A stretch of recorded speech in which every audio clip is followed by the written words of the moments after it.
legislative proposal is referred under subparagraph B shall 1. Invite and consider submissions from the Attorney General, the commissions and independent offices established under Chapter 15 of the Constitution, and any constitutional or statutory body with a law reform mandate. 2. In consultation with the sponsor, attempt to develop and recommend a harmonized version of the proposal arising from the submissions received. Honorable members, having obtained signatures of 258 members of this House, and that is quite overwhelming, the proposal submitted by Honorable Chepkonga and Otienda Molo MP complies with the first part of the Standing Order 114.7a. Consequently, as your Speaker, my obligation is to facilitate the rest of the process as provided for in the standing orders. Honorable members, you will recall that the House has previously been seized of an essentially similar proposal to amend the Constitution co-sponsored by the member for Matungulu, the Honorable Stephen Mule MP, and the member for Kishugu, the Honorable Githinji Gishimu MP. With regard to this earlier proposal, I allowed the Honorable Mule and Honorable Gishimu to make statements on the objectives of the proposal and further allow members to comment on the proposal. Additionally, this House passed a resolution on 24th November 2022 on the establishment of a joint parliamentary ad hoc committee on a proposal to amend the Constitution to entrench certain specialized funds. Notably, the Honorable Chepkonga was the co-chairperson of the committee, which was expected to collect the views of members of both houses and develop or recommend a harmonized version of the proposal. Honorable members, the Joint Parliamentary Ad Hoc Committee was unfortunately unable to conclude its work and table a report. This was despite the Honorable Chepkonga seeking a 90-day extension for the committee, which I acceded to on 23rd March 2023. Presently, it would seem that the work of the Joint Parliamentary Ad Hoc Committee and the active representation of the House in NGCDF litigation matters by the co-sponsors may have informed their decision to introduce the new current proposal. Honorable members, as your Speaker, part of my obligation is to facilitate the legislative process as provided for in standing orders. In this regard, and in keeping with the requirements of Standing Order 114.7a, I have approved the request by the Honorable Chepkonga and the Honorable Tiende to make very brief statements on the objects of the proposal during the afternoon sitting, this afternoon. Noting that members ventilated at length on the issue of entrenching NGCDF and other related funds in the Constitution while considering the earlier proposal by the Honorable Mule and the Honorable Gishimu, I shall limit the comments on the proposal for the convenience of the House. Honorable members, this proposal and the earlier proposal introduced by the Honorable Mule and the Honorable Gishimu shall thereafter stand committed to the Departmental Committee on Justice and Legal Affairs for consideration. As required by Standing Order 114.7ac, the committee shall expeditiously invite and consider submissions from the Attorney General, the commissions in independent offices established under Chapter 15 of the Constitution, and any other body with a law reform mandate. Additionally, to avoid further delay, the committee is directed to submit its recommendations on the proposals on or before 11th February 2024, which is the date that the House is scheduled to resume for the fourth session. 2025, the House is accordingly guided. In furtherance of that, honorable members, not later than 5 today, the House will allow the Honorable Chepkonga and the Honorable Otienda Molo to speak to this proposal, and Majority Leader and your counterparts. That opportunity will also provide members an opportunity to speak to an adjournment motion, so to speak. bid farewell to each other for this year, wish other well. Those who have offended each other, apologize to one another.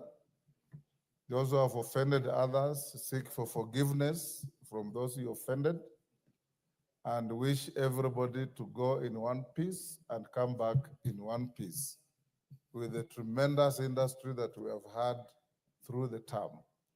Majority Leader, you may recall the accolades we received as the vetting committee or the approval hearings when we allowed members of the public to send in their questions as the proceedings were going on from all over the country, through members' telephones, through the clerks, and through other mediums, and all those issues were taken on board, put to the nominees, and they helped the House in arriving at a proper decision on each one we vetted. It was a new novel innovation that has been received very well by the public, and going to the future, some of the proceedings, even in committees, chairman may allow members of the public to send in 1 or 2 questions to put to the people, ministers and any other public servants who are appearing before you, so that you can enrich what you are doing. I thank you.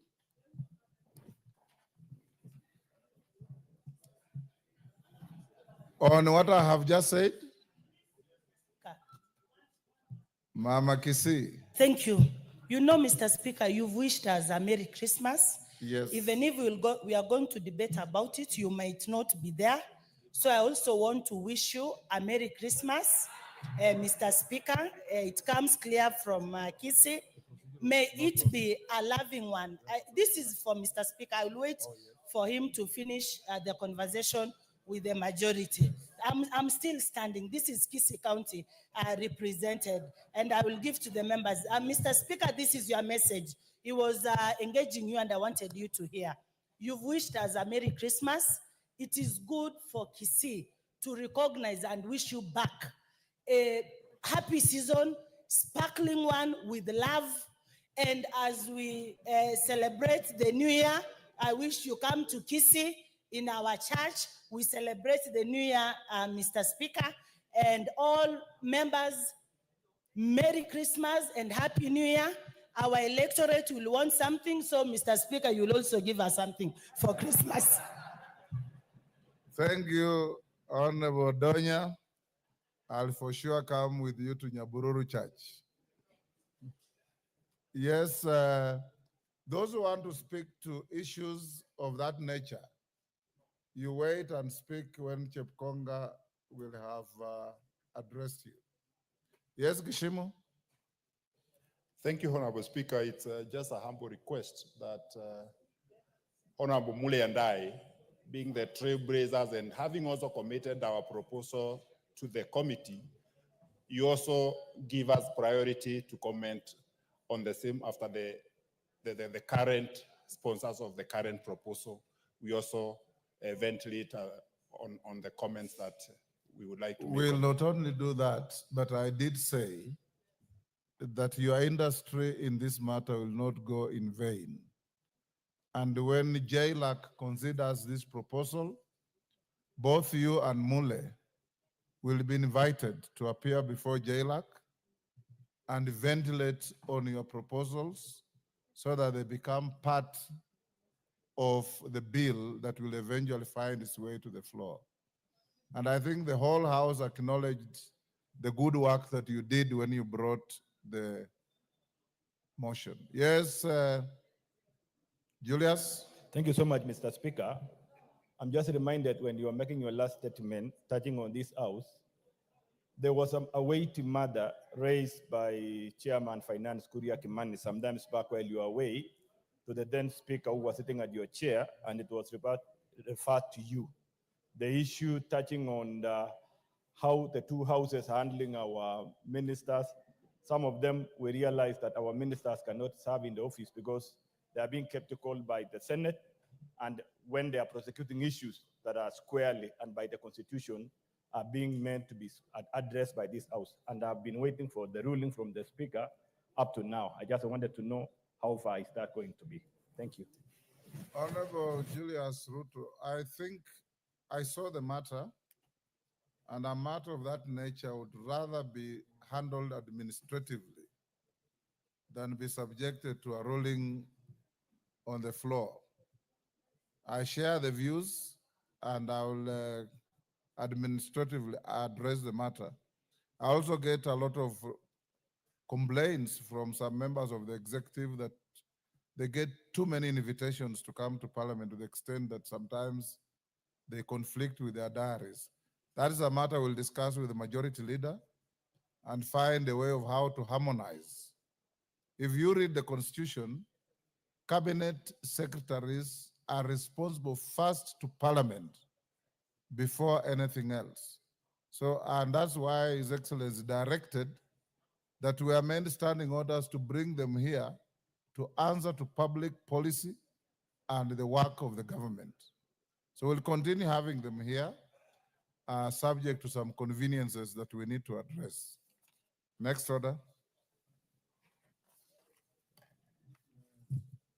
Order number 3, messages. Tamketi hiyo tumepita.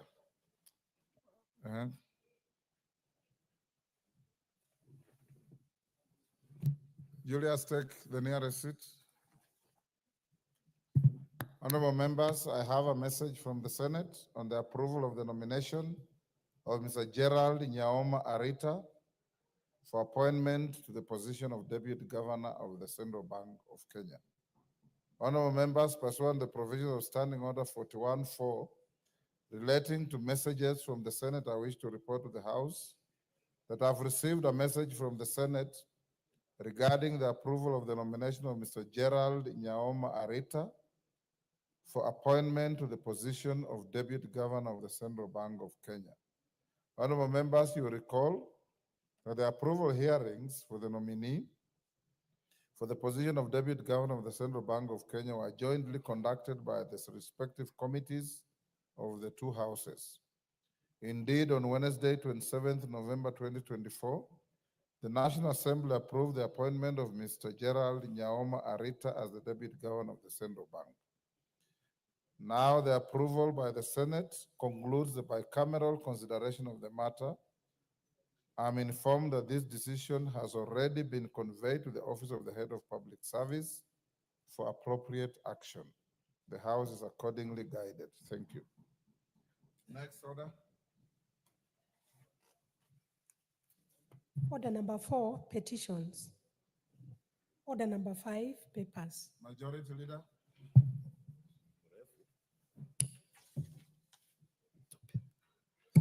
Honorable Speaker, I beg to lay the following papers on the table of the House today, Thursday, December 5th, 2024 afternoon sitting.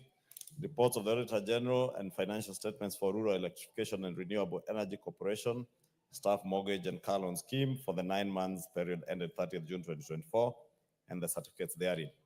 2 reports of the Auditor General and financial statements for the years ended 30th June 2021, 2022, and 2023, and the certificates therein in respect of Blessed Mugudha Secondary School, Njoro Boys High School, and Bavuni Secondary School. 3 reports of the Auditor General and financial statements for the years ended 30th June 2024, and the certificates therein in respect of the following: Kenyan Nairobi Southern Bypass Road Projects, Regional Mombasa Port Access Road Projects, Mombasa Nairobi Addis Ababa Road Corridor Project Phase 2, financing locally led climate action program projects, support technical vocational education and training for relevant skills development project, increased enjoyment of human rights and fundamental freedoms by all in Kenya project grant, credit number KEN 190011 from Kenya National Commission on Human Rights.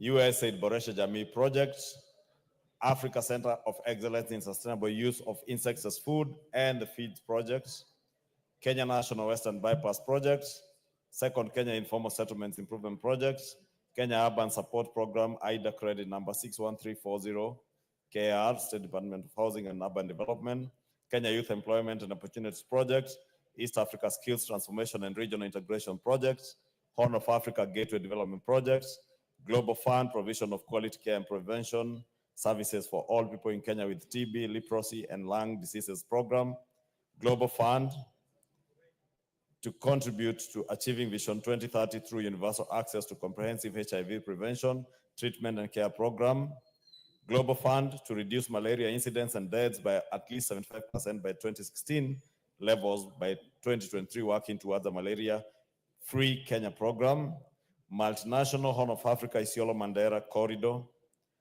Ramu Road upgrading projects, Port Rees Moi International Airport Access C110 Road, multinational Arusha Holili Taveta Voi Road Corridor Development Project Phase 1, project loan number 210015002894 from Kenha, Eastern Africa Regional Transport Trade and Development Facilitation Program project, towards ending drought emergencies, Twende, ecosystem-based adoption in Kenya's arid and semi-arid rangelands projects, European Widows and Orphans Pension Fund, Keno Sagana Marua Highways Improvement Project, improvement of drinking water and sanitation systems in Mombasa Moache project, upgrading of Kibwezi Mutomo Kitui Migwani Road project, National Agricultural and Rural Inclusive Growth Projects, Kenya Off-Grid Solar Access Project, COSOP, Kenya Serial Enhancement Program, Kenya Transformation Centers Digital Platform Project, Kenya Climate Smart Agriculture Project, East Africa Skills for Transformation and Regional Integration Project, Kenya Water Security and Climate Resilience Project, Multinational Drought Resilience and Sustainable Livelihoods Programs in the Horn of Africa, Program for Legal Empowerment and Aid Delivery Projects, Mombasa Mariakani Highways Projects, Roads Lot 1, Mombasa Kwa ADF loan from Kenha, multinational to build resilience for food and nutrition security in the Horn of Africa, BRIFONS, State Department for Agriculture. And lastly, the small scale irrigation and value addition project, ADF loan 2001300145530 and grant number 55701 5500751 from the State Department of Agriculture. Thank you. Thank you, Majority Leader. Chairperson, Departmental Committee on Education. Malolo Njendi. Yes. Honorable Speaker, I beg to lay the following paper on the table of the House today, Thursday, 5th December 2024. Report of the Departmental Committee on Education on its consideration of the Learners with Disabilities Bill, Senate Bill number 10 of 2023. Thank you. Chairperson, Departmental Committee on Justice and Legal Affairs. Mutuse. Mr. Speaker, the chair is not in, and we are supposed to table the joint report on NADCO, but the co-chair in the Senate has not yet signed, so we request for more time so that we can table in the course of the business this afternoon. You sure you'll have it this afternoon? It is just waiting for signature from the joint chair in the Senate, Honorable Wakili Sigei. So when it comes, alert the chair. I will do so, Mr. Speaker. Next order.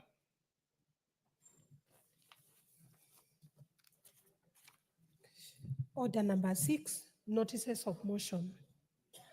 Order number 7, questions and statements.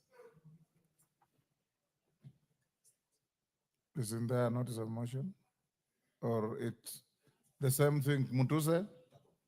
Okay, there was also a notice of motion. The same reasons apply? The same reasons apply. Thank you.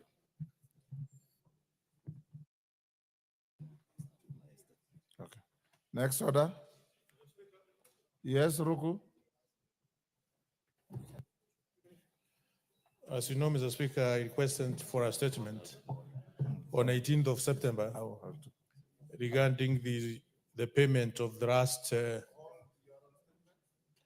Yes, I requested. Just take your seat. Sarah, go to clerk, go to skip order 7 for now. Go to order 8, 9, and 10. We dispose of those before we start with order number 9, I put the question. Okay. Order number 10, we put the question. Then we'll come back to statements. Order number 9, motion. Report of the Committee of the Whole House on its consideration of the Startup Bill, Senate Bill number 14 of 2022. Question to be put. Honorable members, I put the question at order number 9, which is that this House do agree with the report of the Committee of the Whole House on its consideration of Startup Bill, Senate Bill number 14 of 2022, up to clause 6, and seek leave to sit again. As members of that opinion say aye. As members of the contrary opinion say nay. The ayes have it, so you will be sitting again shortly. Next order. Order number 10, motion. Consideration of the mediated version of the Conflict of Interest Bill, National Assembly Bill number 12 of 2023. Question to be put. Thank you, honorable members. I'll now put the question at order number 10, which is that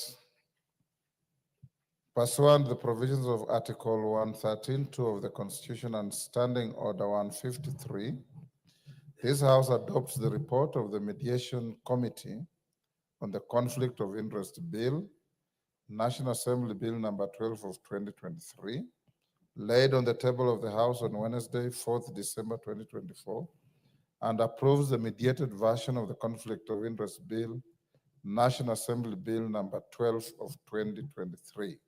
As members of that opinion say aye. Will those of the contrary opinion say nay? The ayes have it.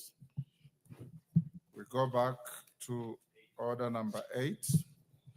Order number 8, procedural motion. Extension of period for consideration of a special motion on approval of nominees for appointment to the Salaries and Remuneration Commission. Majority Leader. Thank you, Honorable Speaker. I beg to move that pursuant to the provisions of Section 13 of the Public Appointments Parliamentary Approval Act of 2011, relating to extension of period of consideration of nominees for appointment to a public office, that this House resolves to extend the period for consideration of a special motion relating to the approval of nominees submitted by His Excellency the President for appointment as chairperson and members of the Salaries and Remuneration Commission by a period of 14 days from 11th of December 2024. Honorable Speaker, these are procedural motion considering that we are breaking for the long recess and there were issues that were still to be resolved on the approval process of the SRC Commission. Therefore, we are just seeking extra time to be able to finalize on the few pending issues before we bring that motion for approval, Honorable Speaker. And therefore, beg to move and request the Minority Whip, the Honorable Mwenje, to second. Mwenje. Thank you, Honorable Speaker. I agree with the Majority Leader. There's some sticky issues to be resolved. So I second the motion. Thank you. Him is said pending, you say sticky. Which one is It's pending because it's sticky.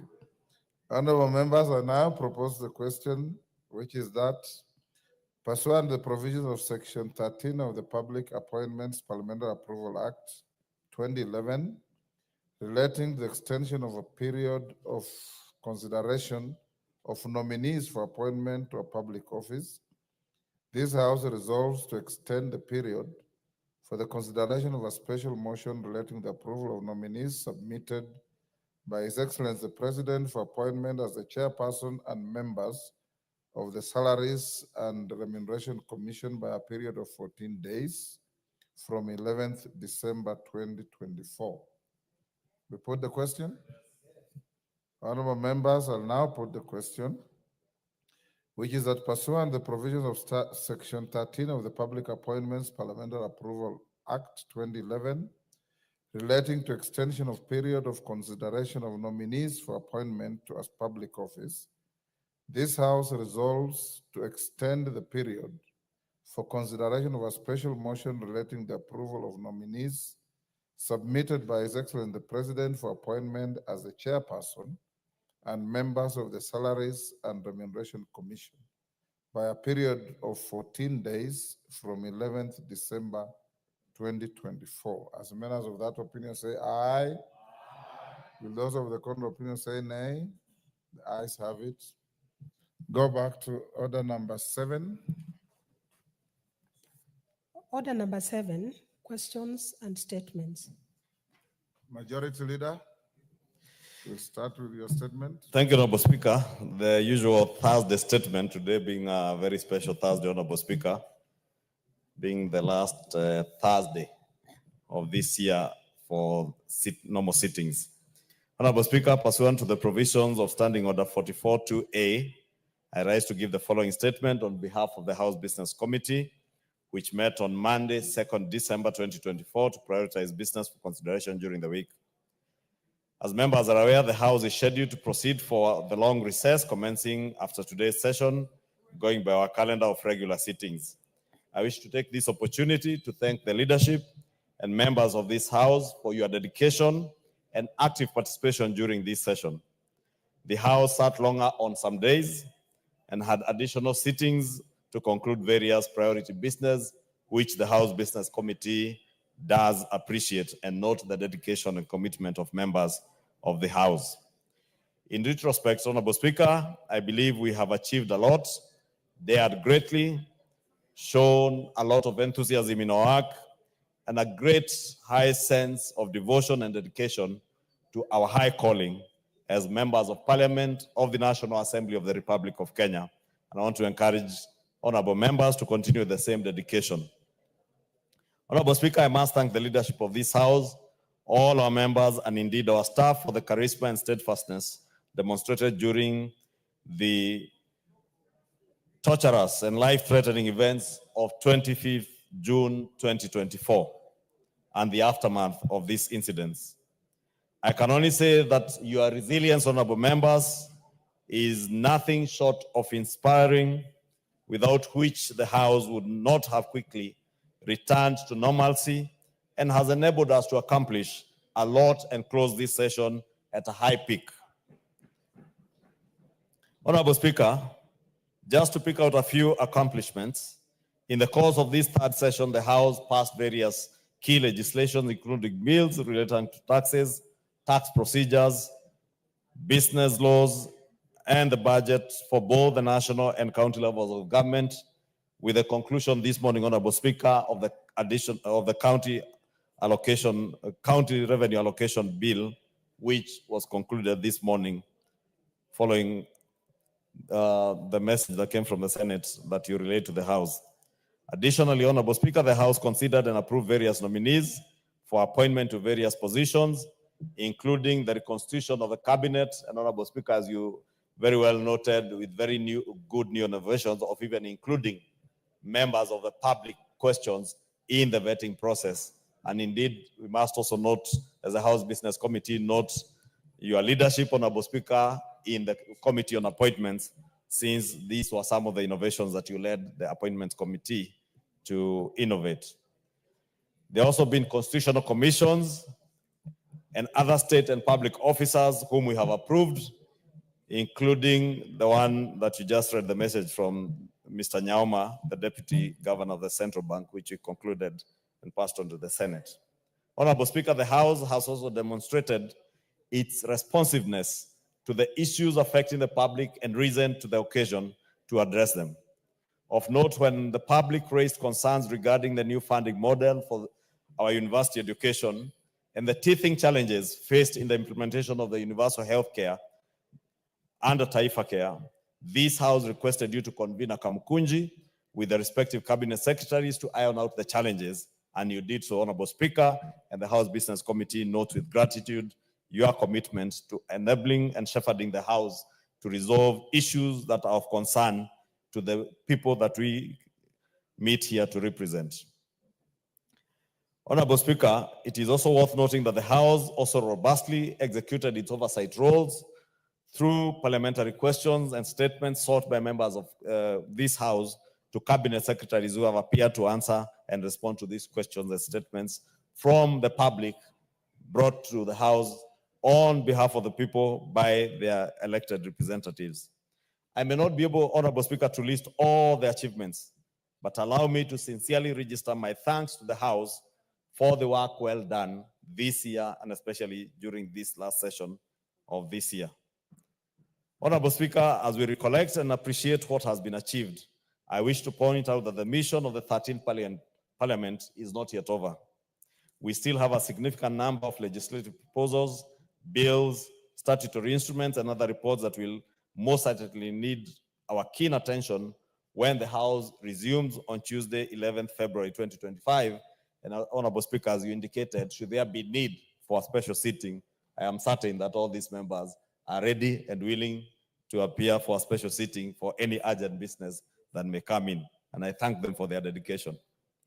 I therefore want to urge all members to rest during this recess, rejuvenate yourselves, and spend time with your families. They are the most important part of your being, your families. Spend good time with them this Christmas season. And also your larger families, the constituents that you represent, the people who have given you the great honor to come and represent them in this house, spend time with them and share Christmas with them. Do not fear to share Christmas with your constituents. Even our churches, please do share with them, because we are directed so in the Bible for those of us who are Christians, and I want to believe that even those of our colleagues who are Muslims, the Holy Quran also directs them to share. And indeed, I do know that Muslims have that sharing spirit always. I see it during the month of Ramadan, when the Honorable Aden Dawood visits me and my family to share what he has. Honorable Speaker, I also wish to take this opportunity to inform honorable members of the House, I had mentioned that may be recalled for a special sitting pursuant to the provision of Standing Orders 29(1) to consider important pending business and other urgent business that may arise in the interim. Honorable Speaker, it's good to note that this House, we are like doctors on call, and members are always willing to appear should there be need. We Therefore, can call you even on Christmas Day. That is why we are called to a high calling, yes. Honorable Speaker. Yes. And I'm certain these members, even if you call them on Christmas Day, they will be here for the service of humanity and the people of Kenya that have given that high honor to represent them. In conclusion, Honorable Speaker, on behalf of the House Business Committee, my family, and the great people of Kikuyu constituency, may I also take this opportunity to wish you all a happy festive season as you interact with your families and spend time with them, your constituents, and all other Kenyans. I now wish to lay this statement on the table of the House, and I thank you. Honorable Speaker, out of the statement, may I also request honorable members that in the coming year, Honorable Speaker, this last week has been very torturous for the whips. This afternoon, I joined the Honorable Mwenje and the Honorable Naomi in whipping members to try and come into the chamber when you are seated there. But at times it's very embarrassing, Honorable Speaker, to leave you sitting here to go and whip members. And you find some members lying on the seats in the members' lounge, others enjoying their meals. And Honorable Speaker, we all know the appointed time when the Speaker sits here is at 2:30. I would beg, I know towards the end of the year, people get fatigued, but in the new year, I would want to pray that we will not be keeping the Speaker here waiting at 2:30 or even at 9:30 in the morning, and we will not have members seated in the dining area. I had to whip at least 15 members who are entertaining guests, others who are having their lunch, Honorable Speaker, and I therefore just want to plead that in the coming year, because we all come re-energized with new energy, renewed energy after Christmas, and I believe even have gained some weight, Honorable Speaker. This year has been torturous. And as I said, members have been very resilient, and I want to thank all of them, but urge all of us that in the new year, let us come with new energy so that we also treat the business of the House with the dignity that deserves and on time, Honorable Speaker. With that, I thank you and wish all of our members a Merry Christmas, a happy festive season, a prosperous 2025 to you and your families and your constituents. May God bless you and continue serving the nation. Thank you. Thank you. Member for Suna West. We're now on statements. Thank you, Mr. Speaker. Mr. Speaker, pursuant to the provision of Standing Order number 44-2C, I rise to request for a statement from the chairperson of Departmental Committee on Education regarding capitation to schools, textbook to pupil ratio, and the state of early childhood development and education, which is ECD programs. Mr. Speaker, the country has made remarkable strides in expanding access to education through initiatives such as free primary and secondary education, significantly boosting enrollment rates and reducing education disparities. However, while access to education is essential, the quality of education must also be prioritized so as to equip learners with skills and knowledge needed to succeed in a competitive and dynamic environment. Unfortunately, the current government capitation grants for primary and secondary schools are insufficient to address rising operational costs driven by the inflation and the high cost of living. These financial strains leave schools struggling to provide essential resources and timely compromising in quality of education. In addition, there is need to ensure that the framework for textbook distribution in public school under the free basic education system is designed to boost the quality of education provided. Honorable Speaker, pre-primary education is crucial for early character development and cognitive preparedness of a child under Article 186 of Constitution. Devolves early childhood development and education, ECD, to county governments, leaving each county to regulate its own ECD programs. Consequently, ECD programs in some counties have faced significant challenges, including lack of investment by counties, resulting to disparities with regards to poor facilities and underpaid teachers, hindering quality of education and resources available to learners and teachers. Honorable Speaker, it's against this background that I request for a statement from the chairperson of the Departmental Committee on Education on the following. One, the plans, if any, by the Ministry of Education to increase capitation for both primary and secondary schools to caution schools against the high cost of living and inflation. Two, a report on the ratio of textbooks to pupils in the country, the criteria used by the ministry to determine the ratio of textbooks, distribution, and measures taken to ensure an equitable ratio countrywide. And third, a comprehensive assessment of implementation of early childhood development and education, ECD, programs under county governments, including steps taken to collaborate to ensure standardization for smooth and effective transition of child from ECD to primary school education. Thank you, Mr. Chair. Thank you, Mr. Speaker.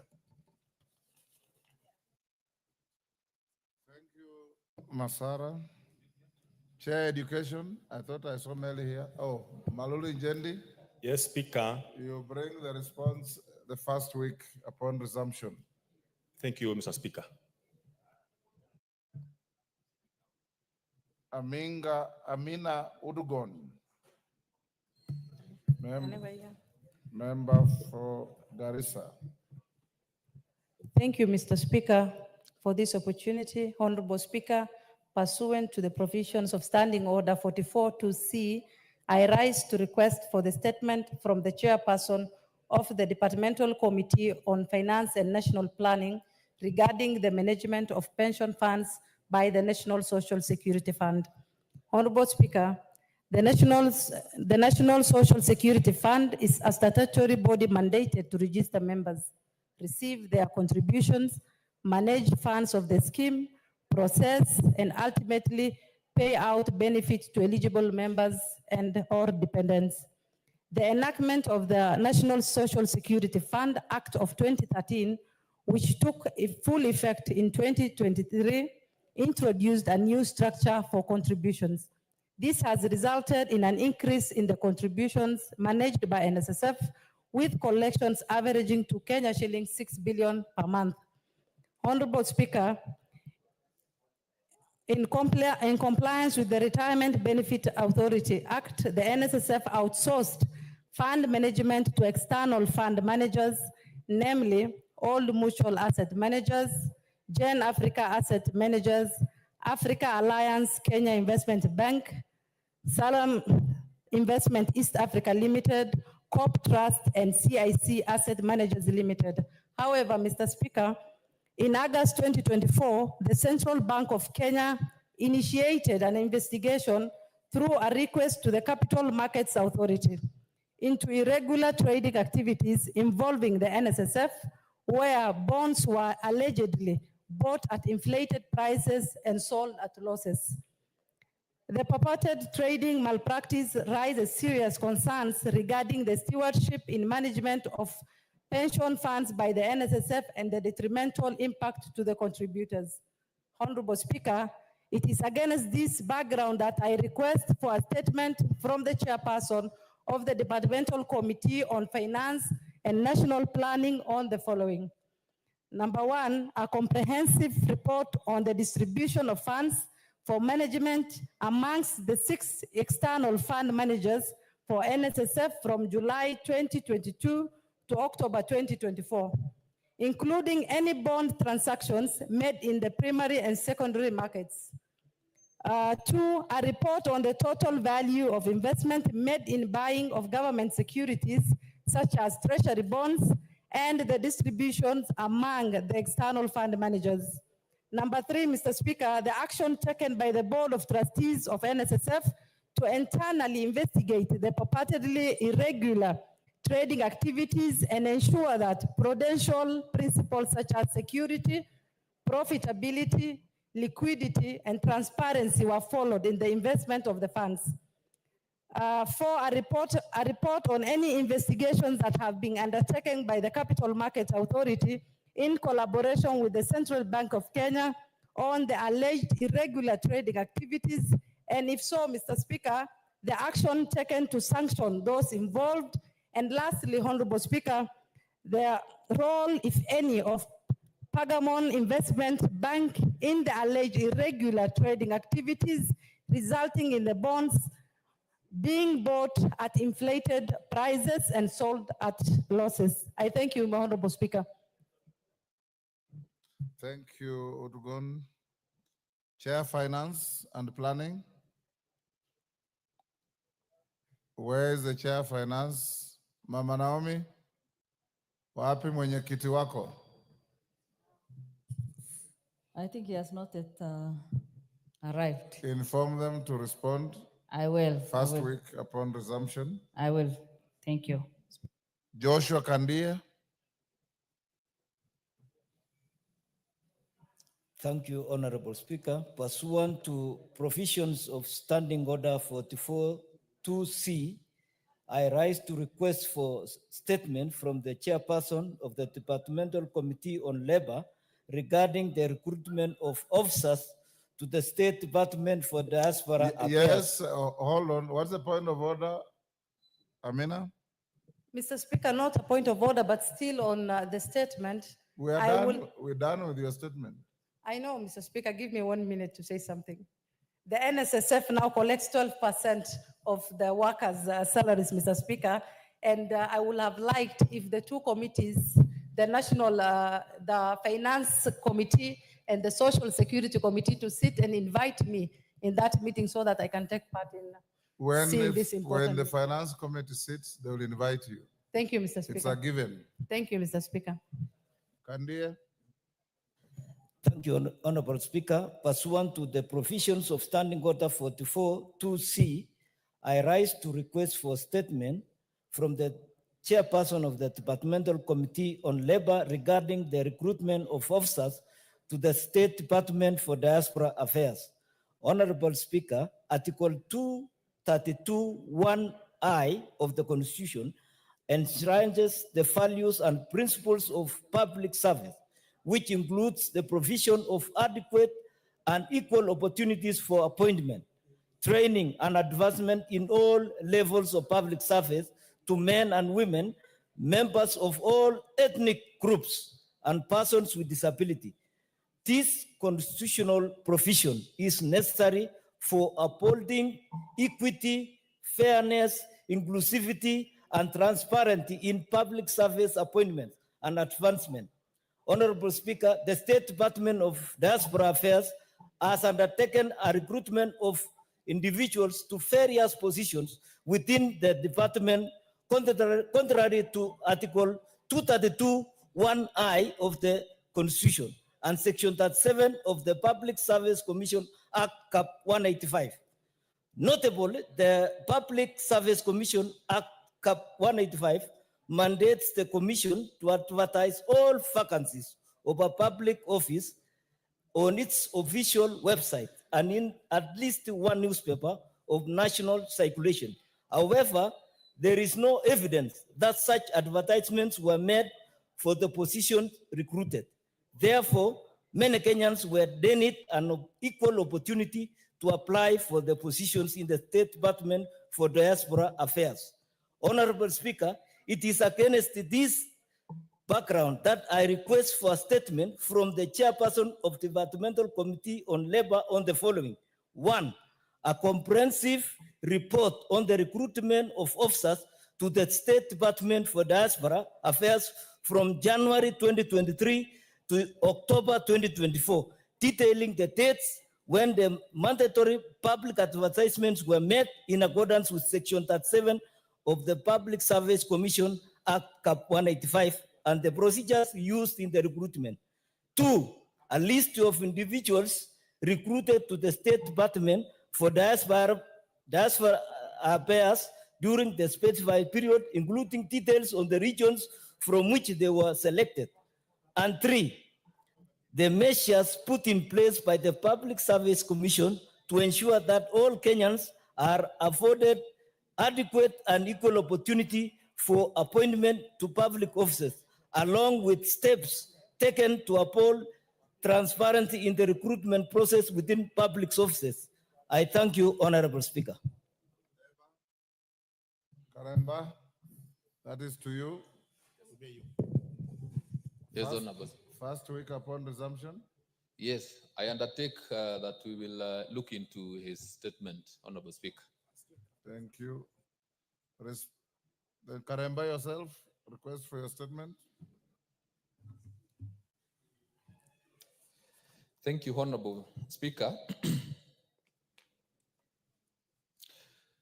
Request for a statement regarding the high cost of farm feeds. Honorable Speaker, pursuant to the provisions of Standing Order 44-2C, I rise to request for a statement from the chairperson of the Departmental Committee on Agriculture and Livestock regarding the high cost of farm feeds. Honorable Speaker, dairy farming is crucial in ensuring food security and economic stability in the country. Sadly, the industry faces several challenges that have crippled the farmers, including high cost of animal feeds, high veterinary charges, and change in milk prices. The challenges have in turn decreased milk yields, thereby undermining overall performance and sustainability of dairy farming in the country, and specifically in Runyenjes, Embu County. Honorable Speaker, it is against this background that I request for a statement from the chairperson of the Departmental Committee on Agriculture and Livestock regarding the following. 1, statistics of milk production in Runyenjes constituency in Embu County. 2, the measures being put in place to lower the cost of animal feeds required for dairy farming. And 3, the initiatives being put in place to ensure milk production in the country. I thank you, Honorable Speaker. Thank you. Agriculture. Wapi, Dr. Mutunga. Naomi, you inform the chair. Yes, Honorable Speaker, I will inform him, and I'm sure once we come back from recess, they'll be able to give us a report. Thank you. Responses. Tongoyo. to a statement by Honorable Tindi Mwale. Is he in the house? Yeah, I can see it's in the House. I can see you, Honorable Member. Go Yeah, ahead. Honorable Speaker, in a response to the statement being sought by the MP, Nicholas Tindi Mwale, the MP for Butere, regarding a statement regarding the fight against drug trafficking in the country, I want to state as follows. And in particular, I wanted to know the number of users of the hard drugs, the number of users hard drugs in the country registered by NACADA with a specific focus on the heroin and the cocaine, the reported involvement of the law enforcement officers, and that is the National Police Service, and the status of the war against the drug abuse, including enumeration of the rehabilitation program for persons affected by the drug abuse. Honorable Speaker, Kenya faces a number of challenges as far as alcohol and drug abuse is concerned, and the problem transcends through race, income level, economic, or social status, continues to permit and affect the overall productivity of Kenyans. The number of users of the hard drug is obtained from the various surveys that the authority has carried out over the years. And Honorable Speaker, it is a voluminous document. It's a result of a survey. And I think Be shared with Honorable Tindi. yeah, I'd rather do that because it actually give a whole report of the survey to include the Share it with the member and table it. better, Honorable Speaker, because it's a voluminous document a bit. I don't know. Honorable Mwale, have you seen it? Yes, Mr. Speaker, I'd seen the document. Okay, so table it. And I'll allow the member to ask a supplementary on the document. Yeah, Mr. Speaker, thank you very much. The data has been provided, but the years which they are quoting, it's not recent. They are using data which it's like 3 years ago. So I don't know if we can get the exact data as of 2024. Gabriel, are you giving data that is out of date?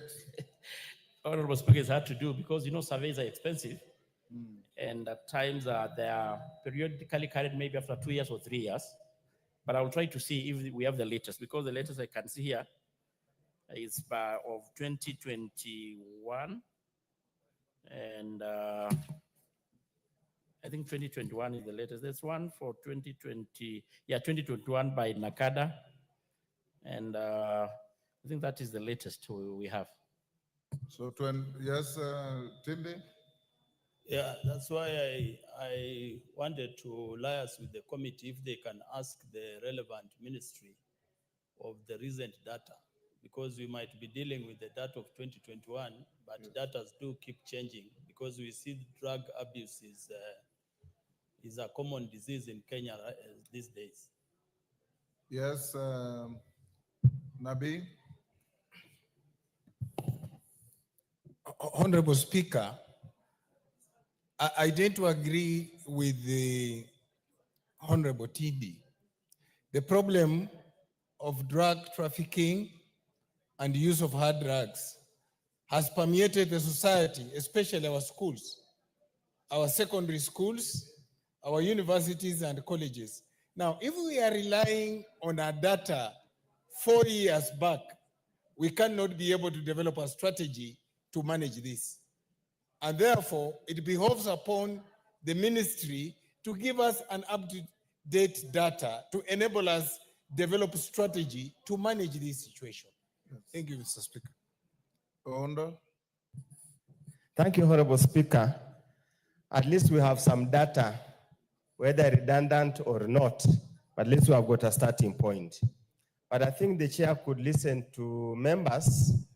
Chair said that you transmit this information to the relevant authorities. Honorable Speaker, the issue of drug trafficking is becoming a dangerous menace in this country. For us who represent border constituencies, we are reeling from the effect of transmission or peddling of hard drugs like bang, and other forms narcotic. And Honorable Speaker, is now starting to affect our young people, our children, and surprisingly, and of all surprising aspects, Honorable Speaker, even the girls are now resorting to smoking bang, which is starting to worry every member of society. I remember when the DIG came to my constituents about 2 weeks ago, he talked about this matter, but most of this drug trafficking, Honorable Speaker, is normally by the support and convenience of the security officers.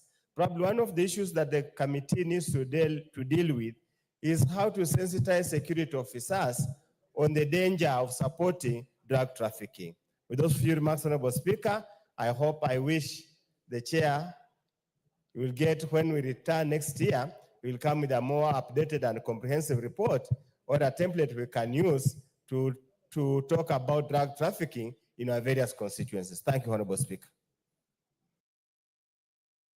What I would direct Tongoyo to do is for the period we're on recess, try and get up-to-date data up to at least 2022, 23, so that you can share with Honorable Mwale and any other member who can pick from the table office. And I will direct that this statement be listed when we resume so that you can be interrogated a little more. Yes. Honorable Speaker, actually, this one, the latest by the National Survey, it was of 2022, but we'll try to see whether there is the very reason. Yes. But I just want to mention, Honorable Speaker, because there's also a question on the number of accredited facilities that are undertaking rehabilitation.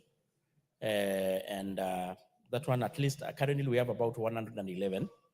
Ritini being one of the model we have in the country. And actually, our committee had continuously been allocated money, and there is a good work being done there.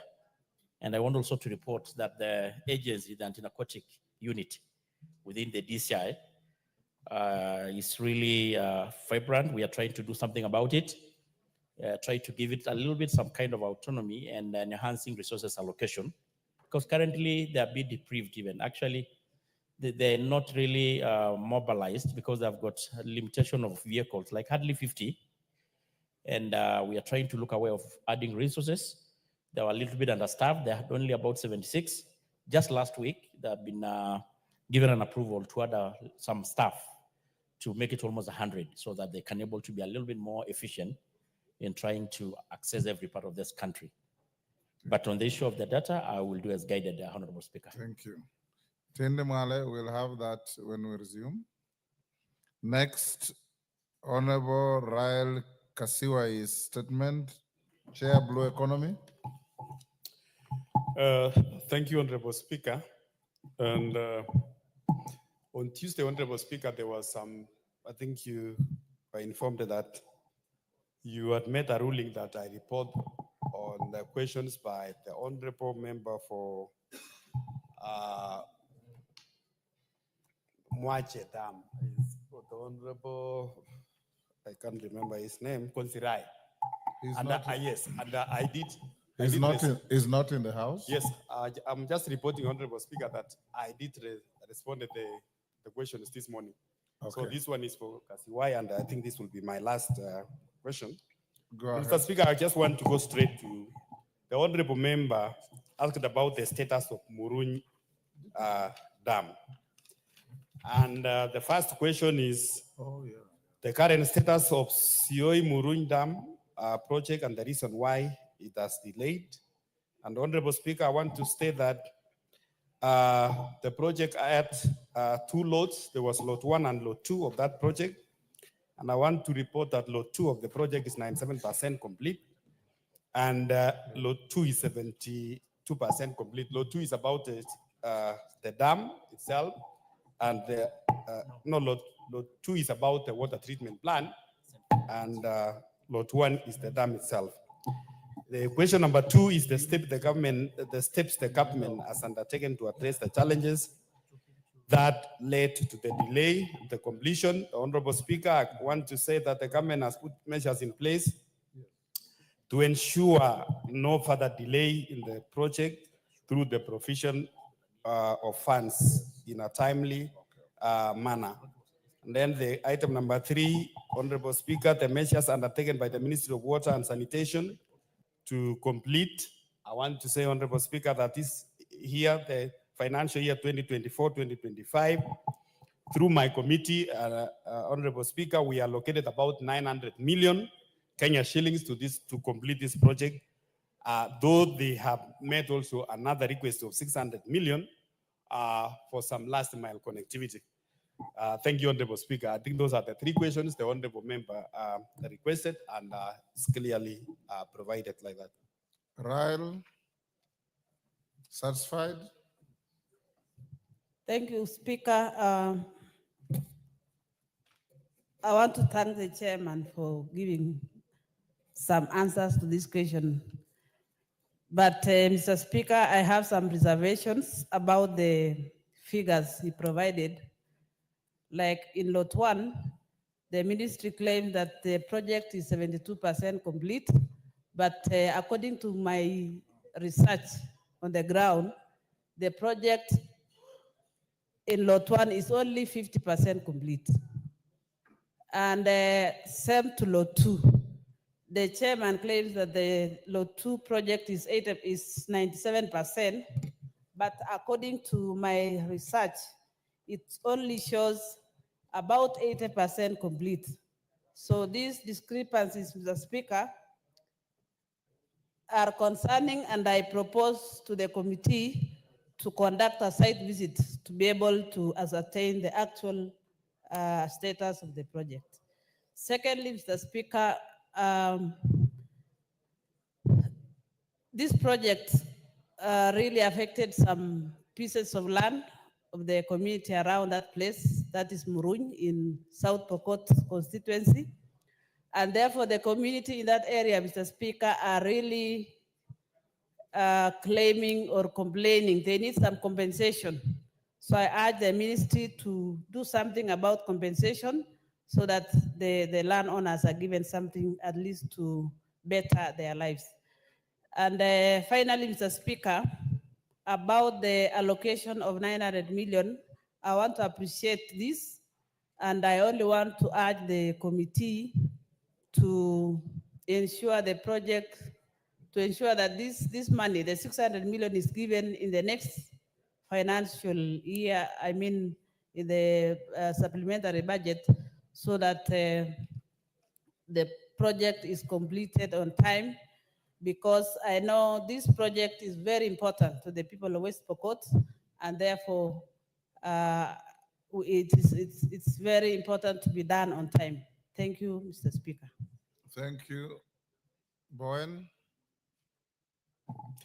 Mr. Speaker, the Honorable Kasiwai, by profession, and I know her, she is a teacher.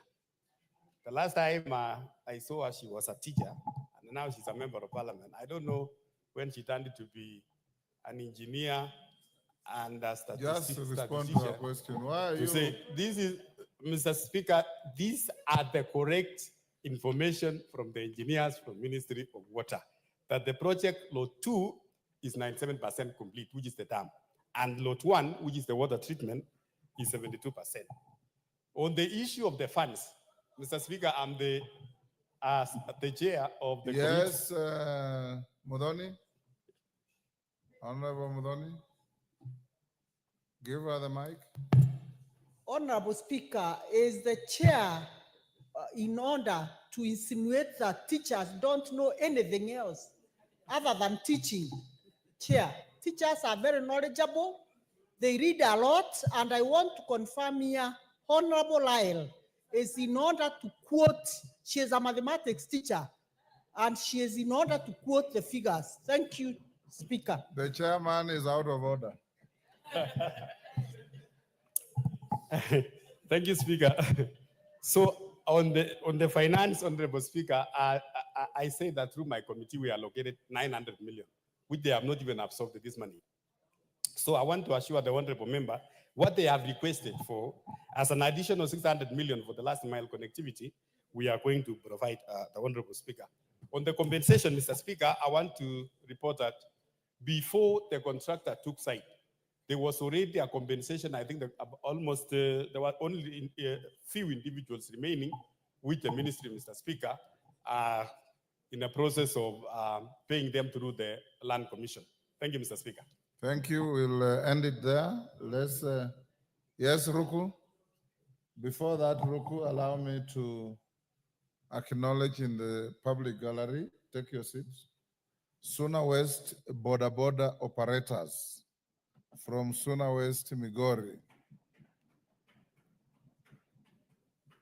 On my behalf and on behalf of the House, we welcome these great Kenyans to the House of Parliament and encourage them to feel at home and know that this Parliament fully acknowledges and appreciates the wonderful work of border operators in revolutionizing rural transport, where you go to where no car can reach and you give services to wananchi. Masara, I give you 1 minute to welcome your voters. Thank you, Mr. Speaker. Mr. Speaker, I want to welcome the officials of Suna West Border, SACCO, and Welfare. Mr. Speaker, these people did their election sometimes back. I want to congratulate them because they did a very peaceful election. In Kenya, election is having problems, but theirs was very peaceful. And I want to say they'll go far. Mr. Speaker, I invited them to Nairobi tomorrow. There's a big meeting at KICC with a group, an organization called Kenya Motorcycle Owners and Riders Association. They'll be talking about the safety during festive period. They'll be training these people about financial literacy and as well entrepreneurship. Mr. Speaker, as you have really acknowledged, border riders have done a lot for this country. Majority of our youths who are jobless can now get an opportunity to earn their own money through border riders. So therefore, the government and every leader need to support border riders in their respective regions. Mr. Speaker, in my constituency, I've managed to take 1,400 border riders to driving schools. We have taken back those who are riding bicycle, but but they have certificates. Some are at the university, some are at the KMTC, and some are at the Teachers Training College. Mr. Speaker, if we can invest a lot of money and time to the borders in Kenya, because they are really contributing to the economy of this country through paying taxes through giving jobs opportunity to our people. Thank you, Mr. Speaker. Thank you. And congratulations to the team. Honorable Masara, thank you. Ruku. Honorable Speaker, as we break for recess, thank you for this opportunity. Sorry. I requested for a statement on 18th of September, pursuant to Standing Order 44-2C, to the committee, Departmental Committee of Health, on the status of payment of the last expense and death gratuity to survivors or beneficiaries of National Health Insurance Fund and Public Service Superannuation Scheme.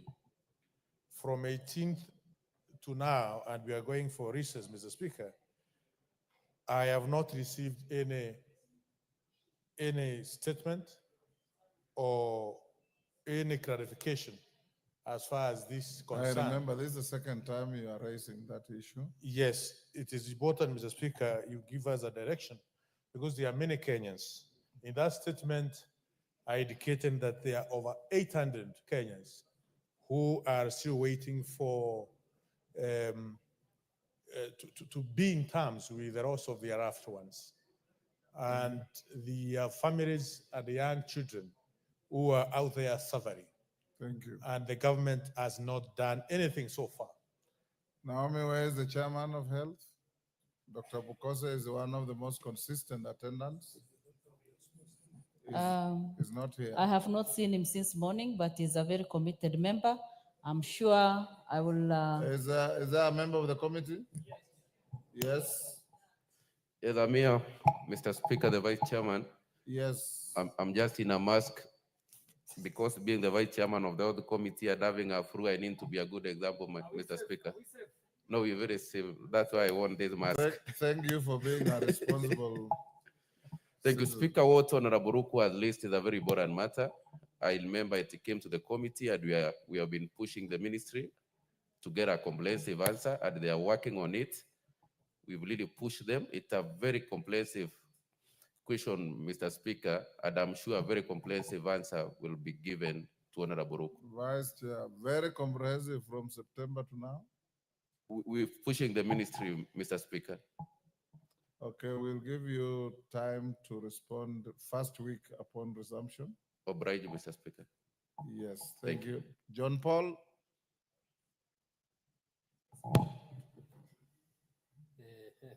Give the mic to John Paul. There's one on your right.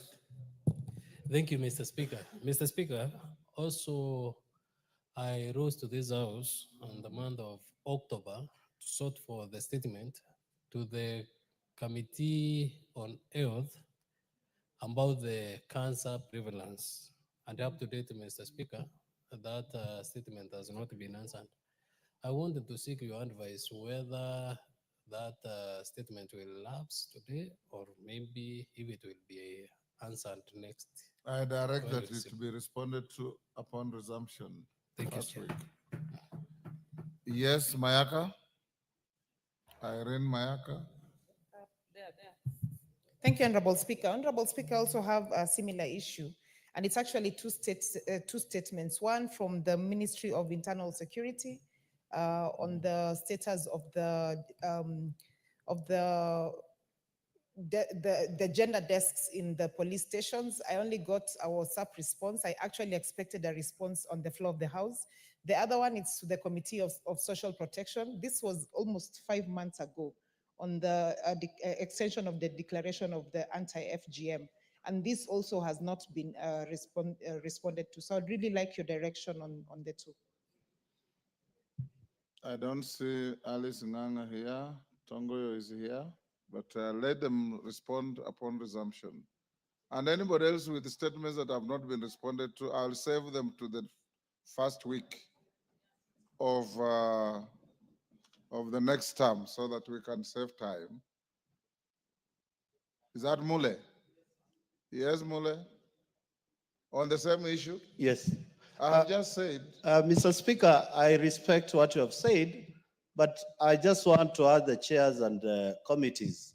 When members request for statement and we are pushing the ministries to give answers, it takes a bit of time. Mr. Speaker, I requested for statement last year, 2023, in February, and the response came in 2 weeks ago, whereby it was so shallow, the chair of finance had to send back the CS finance to give us a statement in January.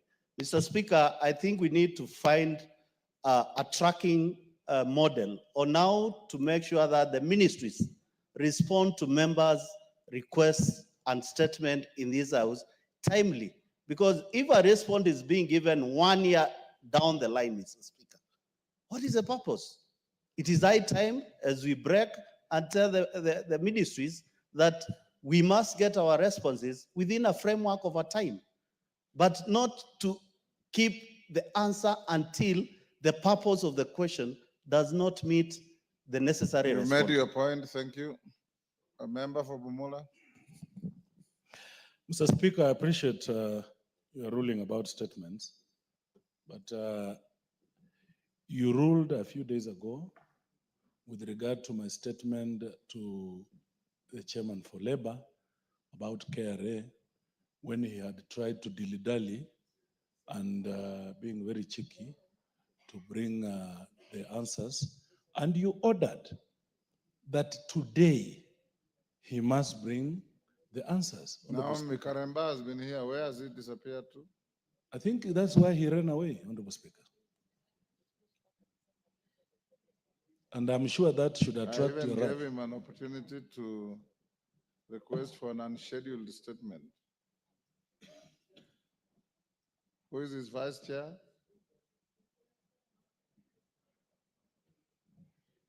Naomi? You remember, I think it was early in the week, Yes. I directed that the response to his statement be brought today. Yes, Honorable Speaker, and maybe I can get a minute to go and check for the chair. He's outside, so I can bring him back. Yes, hand for him and bring him here. Unfortunately, we are moving to the next order. Yes, Honorable Speaker, there he comes. Yes, Honorable Major. Speaker, while you've guided on the issue of statements, Honorable Speaker, when the CS Education was here, I had a question that went to him, but unfortunately didn't make it to the order paper. The reason why my question is of importance, it was because, Honorable Speaker, there is a report that about 200,000 students who didn't join Form 1 are out there. And Honorable Speaker, you know, next year we don't have Form 1s.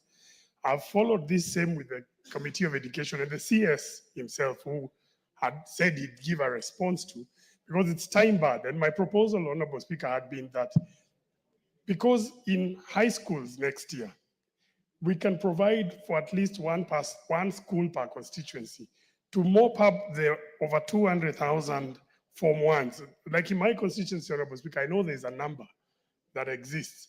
And I know they want to join Form 1, but we don't know what to do unless the ministry guides us. And I remember the CS had actually said that was a good idea, but he wanted to make a formal statement.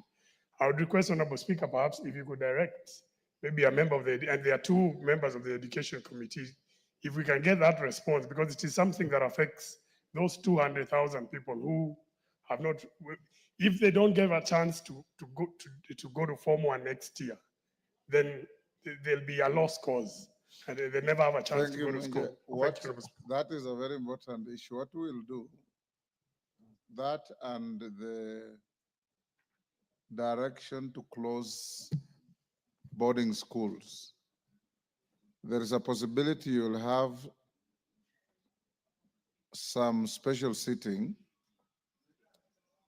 before Christmas when the request is matured, and I'll gazette your statement as well to be responded to, being an important issue in education and concerning our children. That and the issue of closure of 200 and something, 348 boarding schools are issues, like I said, even if it's policy, members of this House would be keen to hear the mitigating factors around it. Children, some go to schools far away from home. You have the answer, Malulu, on that issue? Okay, fine. Let's finish with Karemba first. Karemba, do you have the response to Member for Bumola's statement, which I directed you give today? Yes, Honorable Speaker. Like I undertook to find out how far the matter has gone.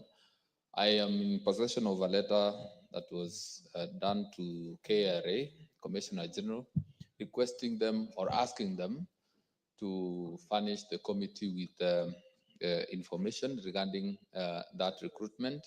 But the letter indicated that they were supposed to write to the committee on or before 9th of December, and that is this month. So KRA, I believe, will respond to his grievances by 5 p.m. 9th of December. So they are still within the timeline, according to the letter that was done by the committee. Are they going to write to you, the committee, or to the member? To the committee. So you will then transmit or rather invite the member for, or communicate to the member on what KRA will serve the issue to the first week upon resumption. Yes, Wamboka? Honorable Speaker, these institutions of government must also respect the rulings delivered by the Speaker. This you had directed 2 weeks ago that they bring the statement. Yesterday, the 2 days ago, you still directed, Honorable Speaker. I think it is the highest time that we must have a policy where government institutions respect this House.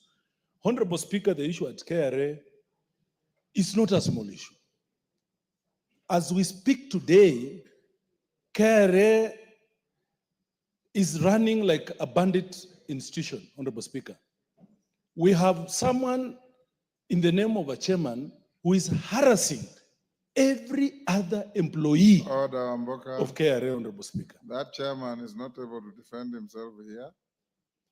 I won't allow you to go that route. Okay, I'll not go that route, Honorable Speaker, but KRA needs the attention of this House.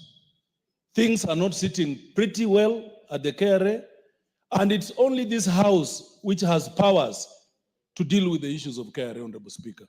So much as I'm guided, Yes. much as I'm guided, Honorable Speaker, I hope by January, when we resume February, or if we have, you have just indicated that you will call us for a special sitting. This is a serious issue, Honorable Speaker. I beseech that you direct Honorable Karemba to be ready so that this House can deal with issues of the KRA and the people who are Very rogue. well. Karemba be like the 5 wise girls in the Bible. Remember the set of 10, 5 fools and 5 wise. So be like the 5 wise ones. Come ready. Okay. Maloli Njendi, on the issue of the closure of the boarding schools. Mr. Speaker. The questioner, Osoro, is not here. Yeah. But go ahead. Yeah, the question was raised by Osoro, which was in 3 sections. The first part was to have a comprehensive report or response on 1, the cogent measures, reasons for closing those many schools at such short notice, and whether inspection was conducted at the lapse of the notices of closure to confirm compliance, and the measures put in place to mitigate the inconvenience caused to learners, parents, and the schools, considering that the short period remaining before the opening of schools for the commencement of the 2023 academic year. Honorable Speaker, the total number of schools with boarding sections in our public and private primary and junior schools are 3,199. Public schools are 1,436, while the private schools are 1,763 in number. During the period leading to the closure exercise, the schools were inspected against the guidelines of the school's safety manual 208 and the 348 schools, which translates to 10.9% were found to have contravened the guidelines, hence putting the safety of the learners at risk. The schools were recommended for closure because of the following reasons. 1, registration status. Majority of the schools were not registered as having boarding sections and therefore were operating illegally. Number 2, compliance to safety standards in the dormitories. Most of these schools had dormitories with grills on the windows which provided no exit in case of an emergency, single exit doors with no provision for emergent exits, doors that opened inwards, hence compromising safety of learners if locked inside. Some of the dormitories were repurposed, buildings such as dining halls, classrooms, and workshops, which had undergone modifications without approval from the relevant authorities such as Public Health, Public Works, and NEMA. Congestion in the dormitories was common in these schools, and the spacing of 1.2 meters between the beds was not adhered to. The learners were sleeping on double deckers and triple deckers, while some had wooden beds, which is a catalyst to fires in case of emergency. Majority of the dormitories in these institutions had not adhered to the needs of learners with disabilities. Number 3, status of sanitation and water. The sanitation facilities in most of these schools were poorly maintained and inadequate. They had not adhered to the ratio of 1:25 for girls and 1:30 for boys. In some schools, toilets did not have doors, and in some cases, the shutters were not age appropriate. In the closed school, sanitation units for boys and girls were located in the same direction or area. Most of these schools did not provide treated drinking water for learners. Fire safety and equipment and materials. In most of these schools, fire extinguishers were not serviced regularly. Other firefighting equipment such as sand buckets, hose reels with water and smoke detectors were not available. Status of security systems. Some of these schools, the fences were porous without gates. Some gates were not manned by CCTV cameras, which had not been installed in the boarding area as required. Boarding registers were not regularly updated. Most heads of these institutions were not residing in school as required, and most schools did not engage female night security guards to take care of the security needs of female learners. Instead, there were male guards for girls. The schools had not engaged wardens to look after the boys in their dormitories at night. The status of safety in the kitchen and dining hall. In most of these schools, kitchens had poor drainage, inappropriate solid waste disposal, and unsuitable chopping surfaces. Most dining halls did not have adequate chairs and tables, while in some instances, where furniture was available, they were not age appropriate. Most cooks and food handlers had no valid medical certificates. Consideration of learners' welfare. Most schools had admitted boarders who were in pre-primary level. In some of these schools, learners were not provided with balanced diets. There were no sick bays nor qualified nurses employed to take care of sick learners. Some of the schools which had swimming pools did not adhere to safety standards in terms of construction and maintenance. On the second question, whether inspection was conducted, response. How long is your statement, Malulu? This one is a short one. These two, very short. The schools which were inspected were given the recommendation that they were expected to implement. They were advised to seek re-inspection through the sub-county offices once they are complied. The period to be re-inspected was to be determined by the school's rate of compliance. The third question, the measures put in place to mitigate the inconvenient cost. The schools which will have complied will be issued with re-registration certificates, and the learners will not be affected. However, where there will be lack of compliance, the learners will have to be placed in other schools by sub-county directors or be day scholars in the school. Thank you, Mr. Speaker. Thank you. Next order. Nabi, you want to? Thank you, Mr. The Speaker. owner of the statement is not here, but I'll allow you to seek a clarification. Yes, and that will be the only one. Yes, Mr. Speaker, I must tell you that I'm very, very disappointed. That is a very poorly crafted statement that does not tell us the problems in boarding primary schools. Mr. Speaker, I want to say this, that this inspection was done after the Endarasha fire. This is impulse management by Minister of Education that cannot be allowed, Mr. Speaker. Despite the fact that the owner of the statement not being here, and this is being a matter of national interest, Mr. Speaker, I would request that you order that the ministry gives us an appropriate answer detailing plans on how to manage, transition the children who are in those schools. Noting that, Mr. Speaker, a child who is registered on NEMIS in one school cannot be easily transferred to another school, especially if it's after grade 4. Thank you, Mr. Speaker. Dawood, on the same issue? Yes, Mr. Speaker. Mr. Speaker, the statement read by the Vice Chair. Mr. Speaker, this country has got many boarding schools.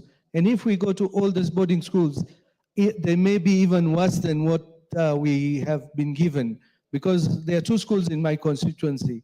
I wish, Mr. Speaker, they did a comprehensive audit of all the boarding primary schools in this country. Mr. Speaker, there are sometimes you can even wonder, how can a grade 4 be in a boarding school? We should have a policy where boarding schools should exclusively be for a little older children, not small ones who cannot. But Mr. Speaker, I'm a product of a boarding school. I've stayed in a boarding school for 6 years. But Mr. Speaker, the boarding schools of today are pathetic. There is no space to move. They are bundled up 2 or 3 on a bed, on a high decker bed. There is no space. The door to exit is probably locked, or it's not opening the right way. The windows have got bars on them. So, Mr. Speaker, it is not just these schools should be victimized. We should have a comprehensive report on all boarding schools, not just the ones which have been banned. Thank you, Mr. Speaker. I want to go to the next order.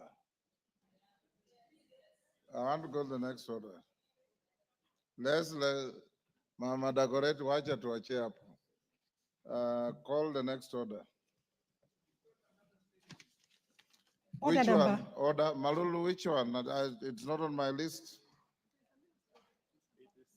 Which one is that? Mr. Speaker, is a response to a statement sought by Honorable David Kiplagat. David? Kiplagat. He's not here. It's not on my list either. Yes, Minority Chief Whip. Thank you, Mr. Speaker. Mr. Speaker, sorry, and I seek your indulgence. I know we are not yet in that order, but could I please know whether the assisted reproductive technology bill is going to proceed?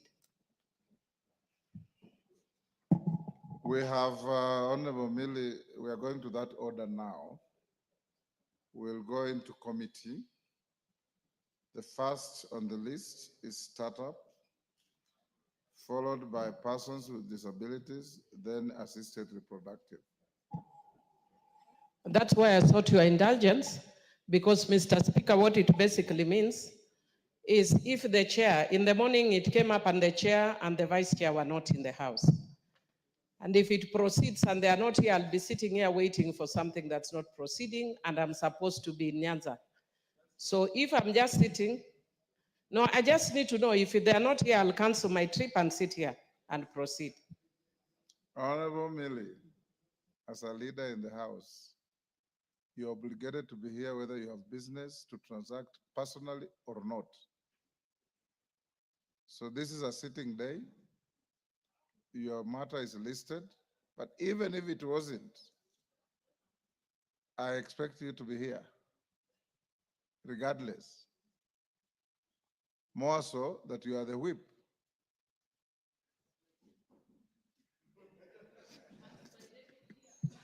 But it's on the list. I appreciate, if, for example, you have an emergency and you want me to take it out of the list, or those who are responding to issues are not here, I take it out of the list and save it to the next term, because the earliest we resume is on 11th of February. Pardon? Respond. Thank you, Mr. Speaker. Mr. Speaker, we actually have an event in Migori, but if the chair or vice chair are willing, we have an event tonight. If the chair and the vice chair are willing to proceed, I am willing to cancel and I'll sit here. So the only thing I'd feel sad is that I cancel and there is nobody here.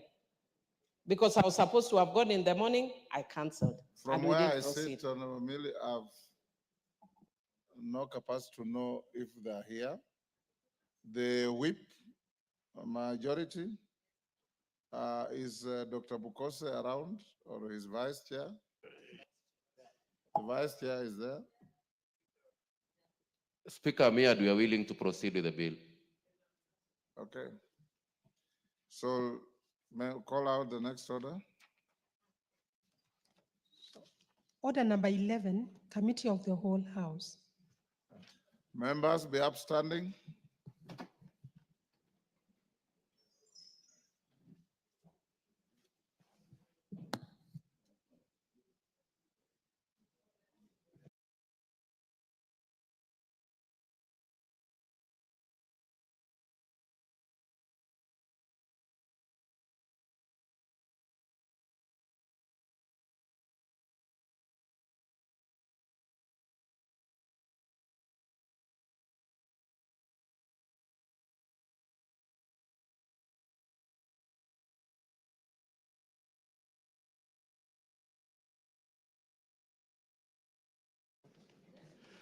In the Committee of the Whole House, the Start-up Bill, Senate Bill number 14 of 2022.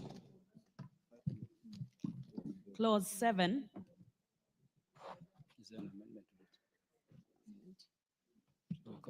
Honorable John Kiarie. Honorable members, I propose the question that clause 7 be part of the bill.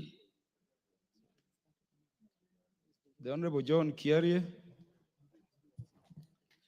Honorable Chair, I want to propose that clause 7 of the bill be amended by deleting it in its entirety.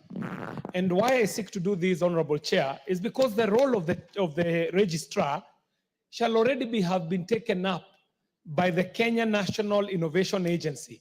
And this is the agency that is responsible for the registration of startups under this act. As a registrar, this innovation agency would be better positioned to track the progress of startups, maintain a database of registered entities, and evaluate the impact on the economy. This data would help in shaping future innovations and policies. And also, Honorable Chair, we are not here as a house to duplicate duties. If a duty is already allocated to an agency, then we have no business using this piece of legislation to create another entity to do exactly the same. As it is, and I had said this in the morning, the issues we're prosecuting here sit across very many sectors: technology, education, youth, innovation, and now trade. And so we do not want to have a place where we are duplicating this role of a registrar. Thank you very much, Honorable Chair. Honorable members, I propose the question that clause 7 be amended as proposed. Honorable members, I put the question that clause 7 be amended as proposed. Will as many as are of that opinion say aye? Will as many as are of the contrary opinion say nay?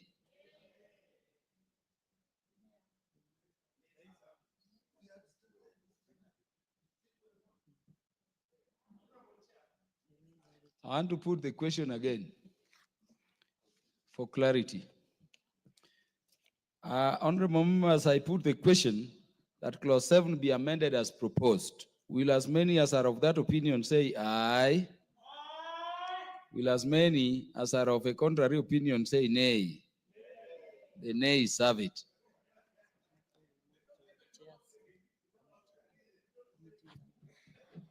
The chairperson trade to move committee amendment. Thank you, Mr. Chair, Honorable Chair. I propose to move the amendment as it appears on the order paper, that is by deleting the clause and substituting it with a new clause. And therefore, the justification for that is to enhance clarity on the registration of labeled startups, and this will assist the startups to leverage on the benefits of the granted startups. Remember, Chair, we are moving on from clause 6, where we are already created the startups, and we have already set up the labeled startups. So if we do not carry this amendment, then it will be difficult for then registration of new startups as labeled startups. Thank you. Honorable members, I propose the question that clause 7 be amended as proposed by the chairperson trade. The Honorable Undo. Chair, I want to support the amendment, and probably KJ is busy or transacting other businesses. I think when we sat with the State Department in respect of this matter, they say the innovation and startups can emanate from any sector. So that's why the purpose of setting a multi-agency startup committee instead of a registrar. Actually, the amendment of the committee is a better provision than what you are thinking about. So I think this should adequately cover your fears such that we go as a multi-agency. It's not just it's not a one person, it's not a one-man show. So that it can come from anywhere, from innovation, science, from anything else. Even music can be a startup. I can decide to start my Adungu band, and so start up or whichever, and then we move on. Thank you, Chair. Thank you. Honorable members, I now put the question. Yes, the Honorable Irene Mayak. Thank you, Chair. Chair had actually pressed the intervention to catch your eye. I just want to also support the committee amendments because, as I said before, having had an opportunity to engage the committee as a co-sponsor of the bill and having had their justification of why we really need to have this, I concur with them because we need to ensure that we are leveraging in totality on the benefits of startups in relation to the specifications that have been given on their registration. I therefore support the committee's amendment. The Honorable John Kerry. With the fact that my amendment has suffered, I would also want to put it on record, Honorable Chair, for us to note, and even for the committee to note, that not all startups are trade startups. And the reason why we needed a registrar is because, and we needed it to be domiciled at Kenya Innovation, is because Kenya Innovation is actually sitting at a very proper place to cover all the sectors, and it is going to the presidency. When we reduce it to the MSME, what will happen is that we will be moving ahead, imagining that all startups are trade and entrepreneurial startups. So we end up losing out while we think we are gaining. Thank you very much, Honorable Chair. Honorable members, now do allow me to put the question, and I therefore put the question that clause 7 be amended as proposed by the Chair Departmental Committee on Trade. Will as many as are of that opinion say aye? Will as many as are of a contrary opinion say nay? The ayes have it. Honorable members, allow me therefore now to put the global question that clause 7 of the bill as amended be part of the bill. Will as many as are of that opinion say aye? Will as many as are of a contrary opinion say nay? The ayes have it. Clause 8. Honorable members, I propose the question that clause 8 be part of the bill.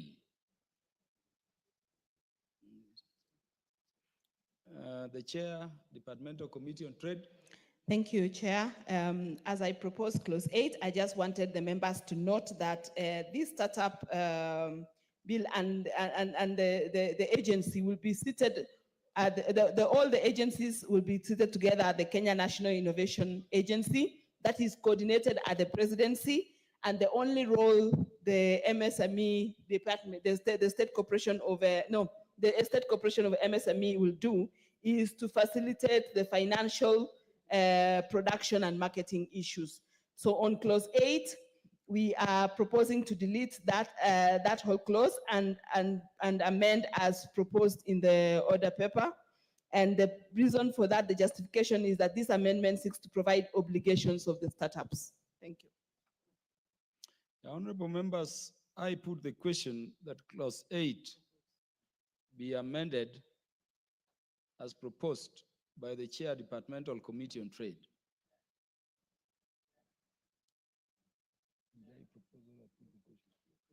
Honorable members, I'll repeat.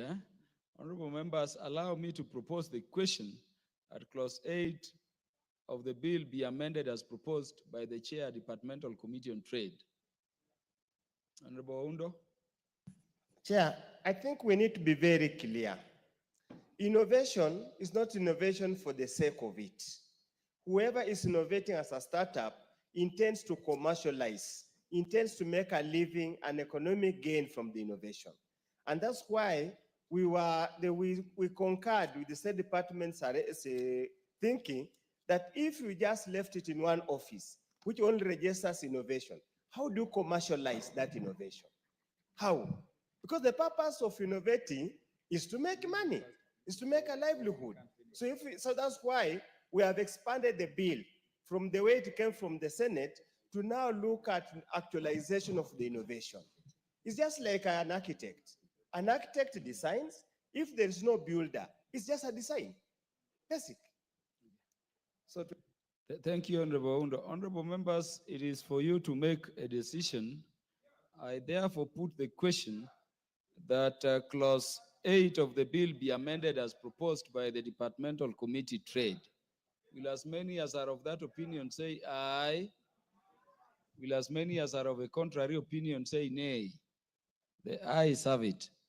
Honorable members, I now put the question that clause 8 be part, as amended, be part of the bill. Will as many as are of that opinion say aye? Will as many as are of a contrary opinion say nay? The ayes have it. The Honorable Dawood, the chair did not ignore you. The chair did not recognize and the chair did not hear you. Call the next clause. Clause 9. Is an amendment? Honorable members, I propose that clause 9 be part of the bill.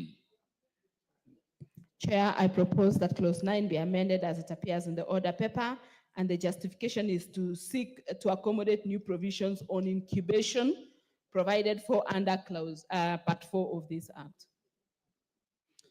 Honorable members, I propose the question that clause 9 of the bill be amended as proposed by the chairperson, Departmental Committee on Trade.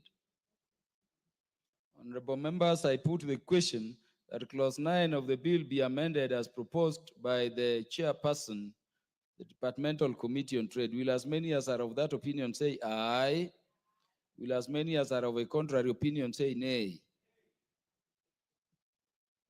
I will repeat the question for clarity. Honorable members, I put the question. Honorable members, you need to be attentive that clause 9 of the bill be amended and be deleted as proposed by the chairperson of the Departmental Committee on Trade. Will as many as are of that opinion say aye? Will as many as are of a contrary opinion say nay? The nays have it. Do you want me to repeat the question again? I told you members to be attentive. And so I'll expand and repeat the question again. You know, Honorable Irene Mayaka, I'm putting question on your bill and you're not attentive. The chairperson in charge of ICT, I want to repeat this question for clarity.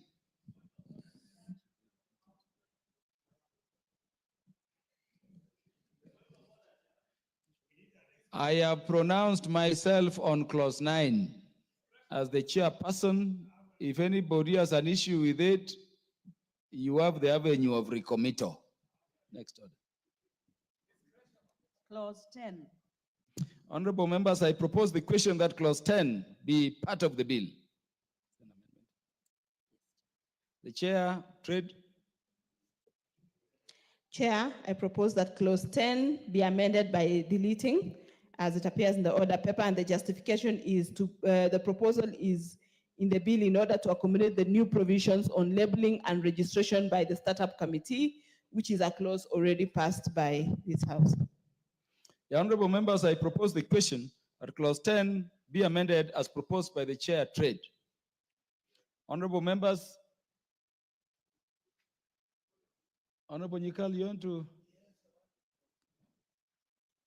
Yeah, I think what would help the mover is where you are doing a complete deletion, where we are doing, I would like the attention of the mover, where we are doing a complete deletion, it's actually better, even if it takes time, to actually read out what you are deleting. As much as I can see you are explaining, but it would make much sense to know what you are deleting. That's why we are getting there. So if we could just go through what is being deleted. That's a fair request, Honorable Nikal. Mover.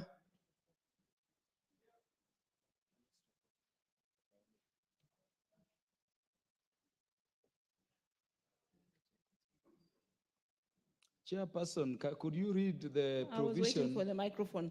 You're Chair, proposing to delete. I think all the clauses are in the order paper, and if we follow through clause by clause, it's in the order paper. But now that you've said I read, the clause that is being deleted is clause 10, which talks about the registrar or the county executive member, as the case may be, shall within 30 days upon receipt of an application under section 9, which examine the application together with the documents, and if the registrar considers necessary, call for such further information to carry out such inspections as he or she may consider necessary for the determination of the application, and where the registrar or the county executive member is satisfied that an applicant meets the requirements for registration under this act, the registrar or the county executive committee member shall, subject to the provisions of this act.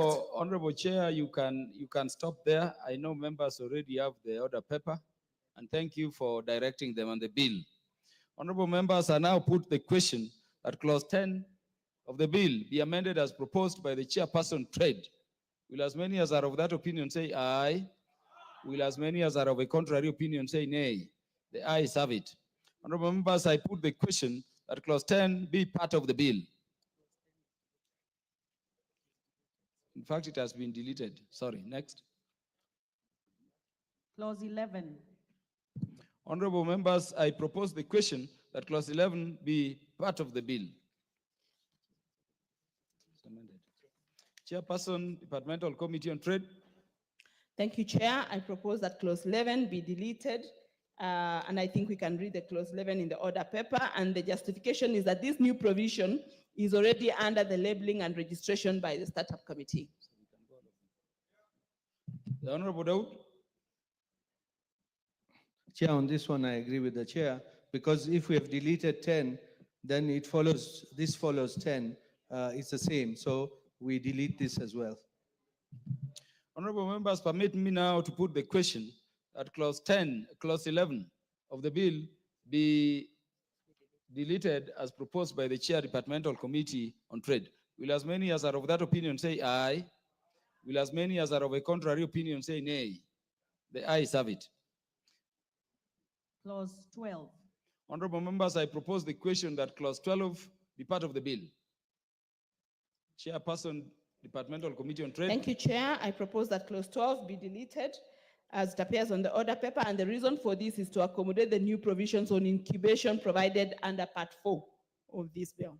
Honorable members, I propose the question that clause 12 be amended or be deleted as proposed by the Chairperson Trade. Honorable members, I put the question that clause 12 be deleted as proposed by the Chairperson Committee on Trade. Will as many as are of that opinion say aye? Will as many as are of a contrary opinion say nay? The ayes have it. Clause 13. Honorable members, I propose the question that clause 13 be part of the bill. Chairperson, Departmental Committee on Trade. Thank you, Chair. I propose that clause 13 be deleted as it appears on the order paper, and the reason is that this amendment seeks to accommodate new provisions on incubation already provided under clause 4, under part 4. Honorable members, I propose the question that clause 13 be deleted as proposed by the chairperson, Departmental Committee on Trade. Honorable members, I put the question that clause 13 be deleted as proposed by the chairperson, Departmental Committee on Trade. Will as many as are of that opinion say aye? Will as many as are of a contrary opinion say nay? The ayes have it. Clause 14. Honorable members, I propose the question that clause 14 be part of the bill. Chairperson, Departmental Committee on Trade. Thank you, Chair. I propose that clause 14 be amended as it appears in the order paper, and that is deleting that clause and substituting it with the current clause that is there, and that justification there is to provide for grounds for cancellation and registration of the Startups Committee. Honorable members, I propose the question that clause 14 be amended as proposed by the Chairperson Trade. Honorable members, I put the question that clause 14 be amended as proposed by the Chairperson, Departmental Committee on Trade. Will as many as are of that opinion say aye? Will as many as are of a contrary opinion say nay? The ayes have it. Honorable members, I now put the question that clause 14 be part of the bill. Will as many as are of that opinion say aye? Will as many as are of a contrary opinion say nay? The ayes have it. Clause 15. Honorable members, I propose the question that clause 15 be part of the bill. Chairperson, Departmental Committee on Trade. Chair, I propose that clause 15 be amended as it appears on the order paper, and the justification for this is to provide for procedure to be followed prior to the cancellation of registration of any startups, including issuance of notice to the affected startup.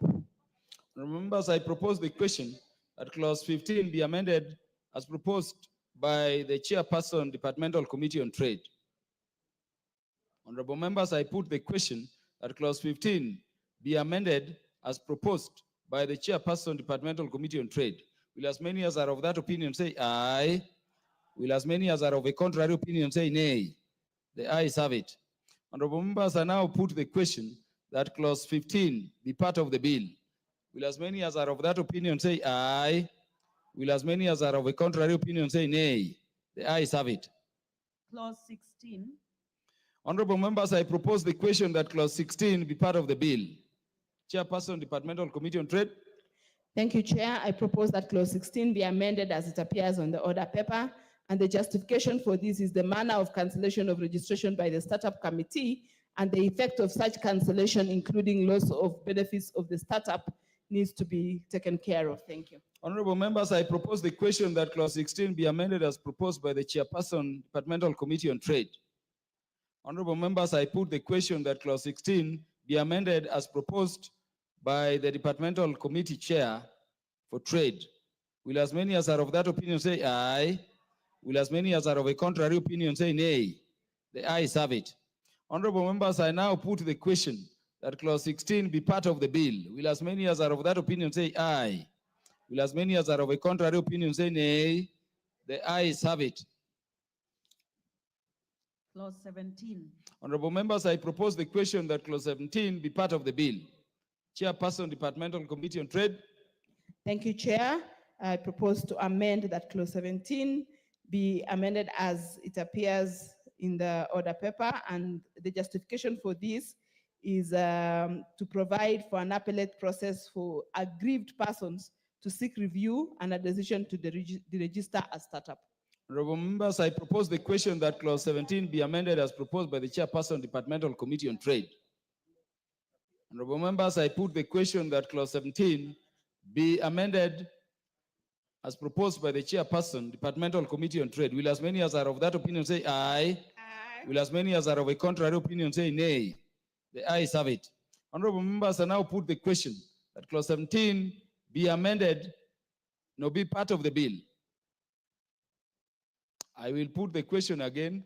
Honorable members, I put the question that clause 17 as amended be part of the bill. Will as many as are of that opinion say aye? Will as many as are of a contrary opinion say nay? The ayes have it. Clause 18. Honorable members, I propose the question that clause 18 be part of the bill. The Chair, Departmental Committee on Trade. Chair, I propose that clause 18 be amended as indicated in the order paper, And the justification for this is that it empowers the startup committees to keep a register of startups registered, cancelled, or voluntarily withdrawn as a startup. Honorable members, I propose the question that clause 18 be amended as proposed by the chairperson, Departmental Committee on Trade. Honorable members, allow me to put the question that clause 18 be amended as proposed by the chairperson, Departmental Committee on Trade. Will as many as are of that opinion say aye? Will as many as are of a contrary opinion say nay? The ayes have it. Honorable members, allow me now to put the question that clause 18 be part of the bill. Will as many as are of that opinion say aye? Will as many as are of a contrary opinion say nay? The ayes have it. Clause 19. Honorable members, I propose the question that clause 19 be part of the bill. Chair, Departmental Committee on Trade. Thank you, Chair. I propose that clause 19 be amended as indicated in the order paper, and the justification for this is it seeks to allow the startup committee to alter the register by making changes and corrections that may be necessary. Honorable members, I propose the question that clause 19 be amended as proposed by the Chair, Departmental Committee on Trade. The Honorable Dr. Nyikal. Chair, sometimes it may be good, like in these ones, if you look, they're pretty close. It may be good to point out for us just the difference. Because if you look at what is in the bill and the amendments, you can't quickly see what the difference is. And in that situations, it may be just point out that difference only. The Honorable Undo. Thank you, Chair. First, two things. We no longer talk about registrar, we are talking about the committee. That's number one. Number two, we have elaborated, it's a little more elaborate and concise compared to what we have in the bill here. That's the difference. Honorable Nyikal is satisfied. Honorable members, I now put the question that clause 19 be amended as proposed by the chairperson, Departmental Committee on Trade. Will as many as are of that opinion say aye? Will as many as are of a contrary opinion say nay? The ayes have it. Honorable members, I now put the question that clause 19 as amended be part of the bill. Will as many as are of that opinion say aye? Will as many as are of a contrary opinion say nay? The ayes have it. Clause 20. Honorable members, I propose the question that clause 20 be part of the bill. Honorable members, I put the question that clause 20 be part of the bill. Will as many as are of that opinion say aye? Will as many as are of a contrary opinion say nay? The ayes have it. Clause 21. Honorable members, I propose the question that clause 21 be part of the bill. Chairperson, Departmental Committee on Trade. Thank you, Chair. I wish to move that clause 21 be amended as it appears in the order paper, as it is indicated on the order paper. And this is to allow the requirement that startups to provide the startup committee with information concerning changes in particulars of their institutions, change in directorships, or any changes like the changes in where their registered office is. Honorable members, I propose the question that clause 21 be amended as proposed by the Chair, Departmental Committee on Trade. Honorable members, I put the question that clause 21 be amended as proposed by the Chairperson, Departmental Committee on Trade. Will as many as are of that opinion say aye? Will as many as are of a contrary opinion say nay? The ayes have it. Honorable members, I now put the question that clause 21 as amended be part of the bill. Will as many as are of that opinion say aye? Will as many as are of a contrary opinion say nay? The ayes have it. Clause 22. Honorable members, I propose the question that clause 22 be part of the bill. Honorable members, I put the question that clause 22 be part of the bill. Will as many as are of that opinion say aye? Will as many as are of a contrary opinion say nay? The ayes have it. Part 4. What is out of order? The Honorable Irene Mayak. Chair, I think you had guided that if anyone has interventions, they press the intervention button. Yes. I did that on order 21, though it has passed. Yes. But please take note of that. No duly taken. in future, yes. And I don't want to be a mover of the motion that does not get an opportunity to also yes, speak to the press motion. interventions in good time also, so that I we I don't do. bypass I you. am very alert. You are critical Yes, I'm to very this alert. parliamentary process as the mover. Part 4. Honorable members, I propose the question that part 4 of the bill be part of the bill. Chairperson, Departmental Committee on Trade.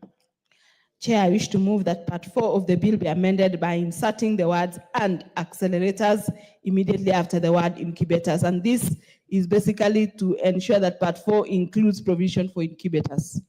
Honorable members, I propose the question that part 4 of the bill be amended as proposed. Honorable members, I put the question that part 4 be amended as proposed. Will as many as are of that opinion say aye? Will as many as are of a contrary opinion say nay? Honorable member, the ayes have it. Honorable members, I now put the question that part 4 be amended, as amended, be part of the bill. Honorable members, I now put the question that part 4 as amended be part of the bill. Will as many as are of that opinion say aye? Will as many as are of a contrary opinion say nay? The ayes have it. Clause 23. The Honorable Basil, you cannot intervene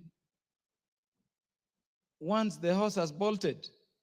Once a question is put, the time to contribute is up.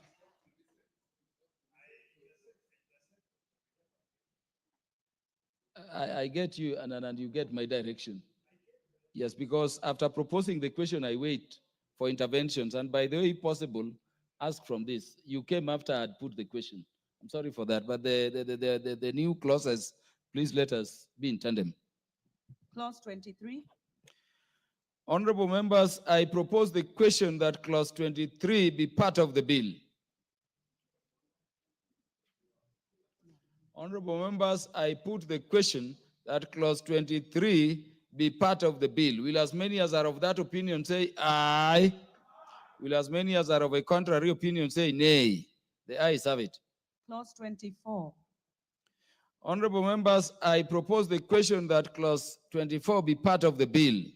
Chair, Departmental Committee on Trade. Thanks, Chair. I move to request that the clause 24 be amended as indicated in the order paper, and this is to recognize the various startup ecosystem players. Honorable members, I propose the question that clause 24 be amended as proposed by the Chairperson, Departmental Committee on Trade. The Honorable Nyikal, you want to contribute to this? I just want to get an explanation. The first A I can follow because they're just changing the wording. B, we are now excluding the County Executive Committee. Would I know what is the explanation for that? The Honorable Chairperson, could you justify the amendment very briefly? Thank you. The startup bills is a national government function which sits at the presidency.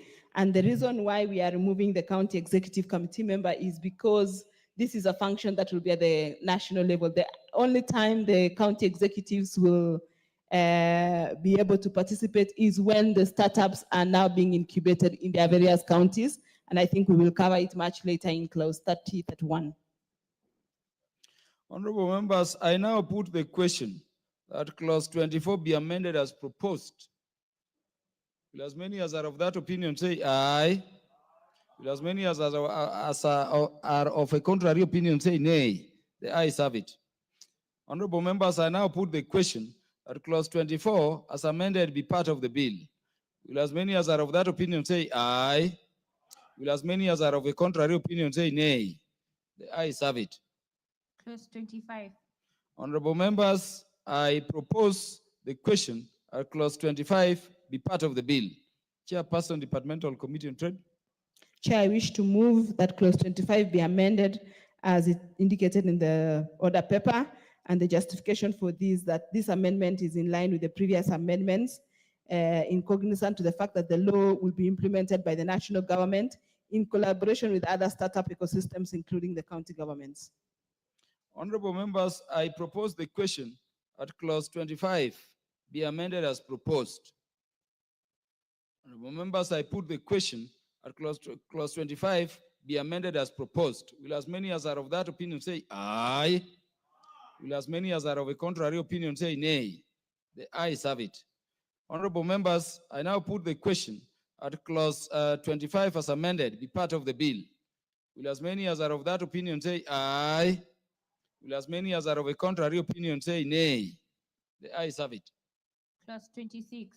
Honorable members, I propose the question that clause 26 be part of the bill. Honorable members, I now put the question that clause 26 be part of the bill. Will as many as are of that opinion say aye? Will as many as are of a contrary opinion say nay? The ayes have it.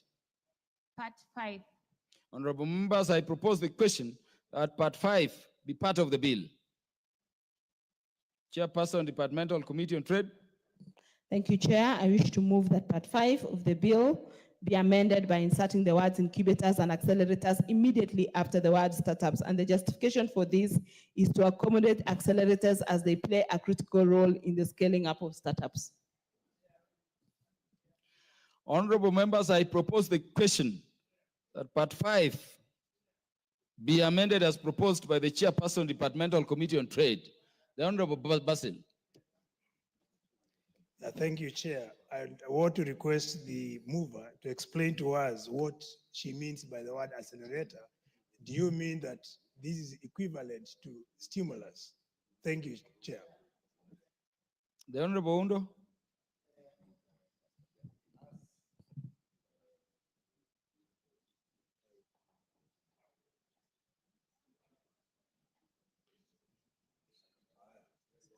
As the Vice Chair prepares to answer the next, let me just assist my colleague here. The ecosystem includes startups, includes incubators, includes accelerators. Now, I want to give you an analogy. Startup, you start. Then you need somebody to incubate. And then you need an accelerator. I would have given another analogy, but I can see there are very many young people here which might not really, which might look out of place for my age, but you have understood. Even Dr. Pukosa can tell you. In fact, you can talk to him, being a medic and a gyna, he will show, he will tell you, he'll draw for you the chain. Thank you. He has understood, Chair. Honorable members, allow me to propose the question that part 5 be amended as proposed. Will as many as are of that opinion say aye? Will as many as are of a contrary opinion say nay? The ayes have it. Honorable members, I now put the question that clause 5 as part 5 as amended be part of the bill. Honorable members, I put the question that part 5 as amended be part of the bill. Will as many as are of that opinion say aye? Will as many as are of a contrary opinion say nay? The ayes have it. Clause 27. Honorable members, I propose the question that clause 27 be part of the bill. Chairperson, is that the chairperson? Thank you, Chair. I wish to move that clause 27 be amended as it appears or as indicated in the order paper. And basically, this amendment seeks to enhance clarity in subclause 1 and 2 through the redrafted provision. Honorable members, I propose the question at clause 27 be amended as proposed by the Chairperson, Departmental Committee on Trade. Honorable members, I put the question that clause 27. Yes.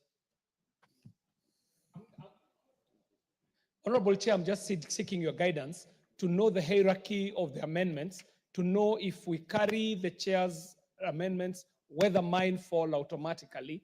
It is just a procedural question, Chair.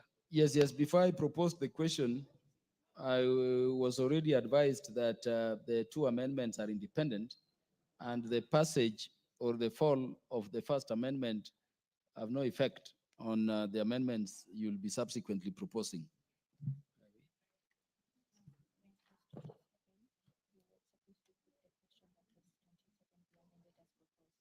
Yeah, honorable members, allow me to now put the question that clause 27 be amended as proposed by the chairperson, Departmental Committee on Trade.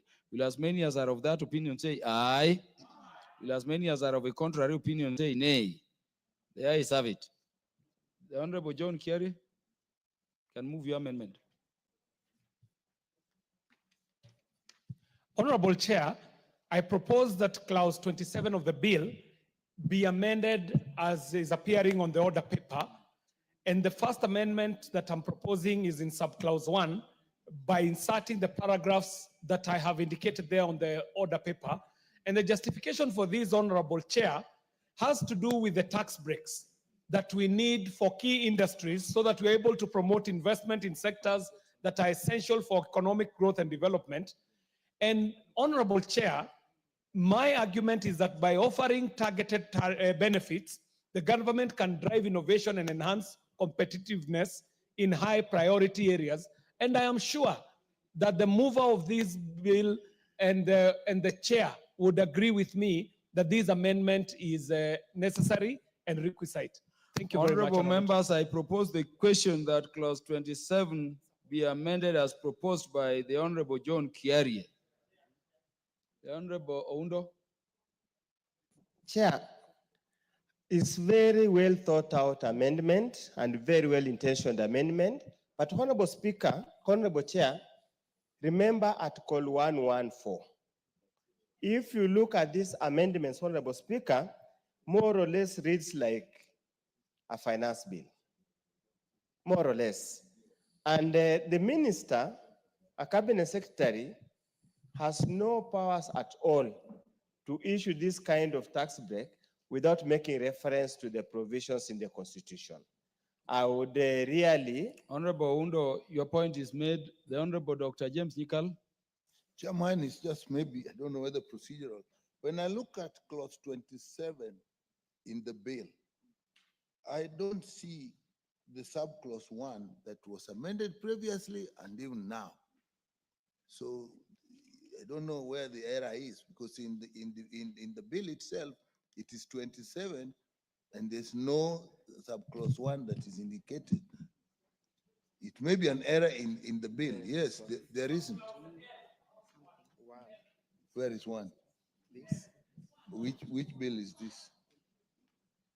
Incentive for startups. Yes, how come there is a difference?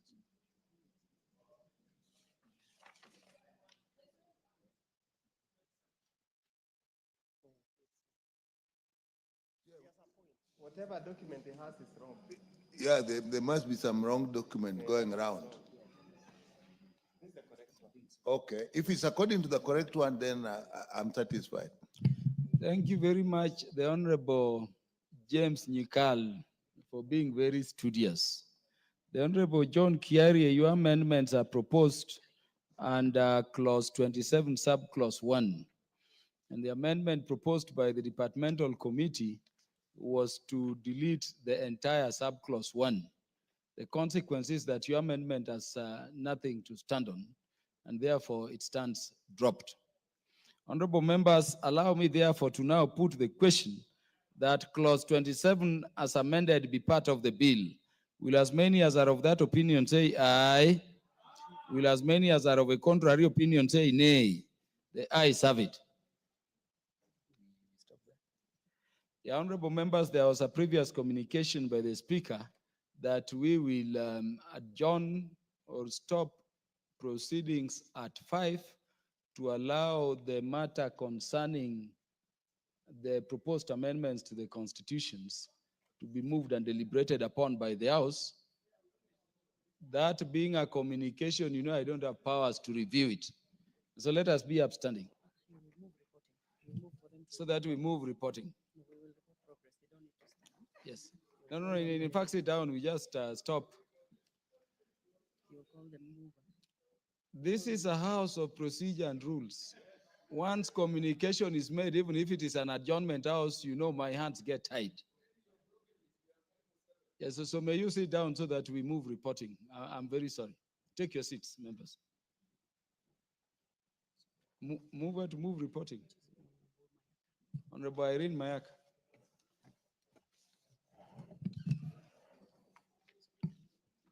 Thank you, Honorable Chairperson. I beg to move that the committee do report to the House its consideration of the Startup Senate Bill number 14 of 2022 up to clause 27 and its approval thereof with amendments and seek leave to sit again. Honorable members, I put the question, which is that the committee do report to the House its consideration of the Startup Senate Bill number 14 of 2022 up to clause 27 and its approvals thereof with amendments and seek leave to sit again. Will as many as are of that opinion say aye? Will as many as are of a contrary opinion say nay? The ayes have it. So we can now leave.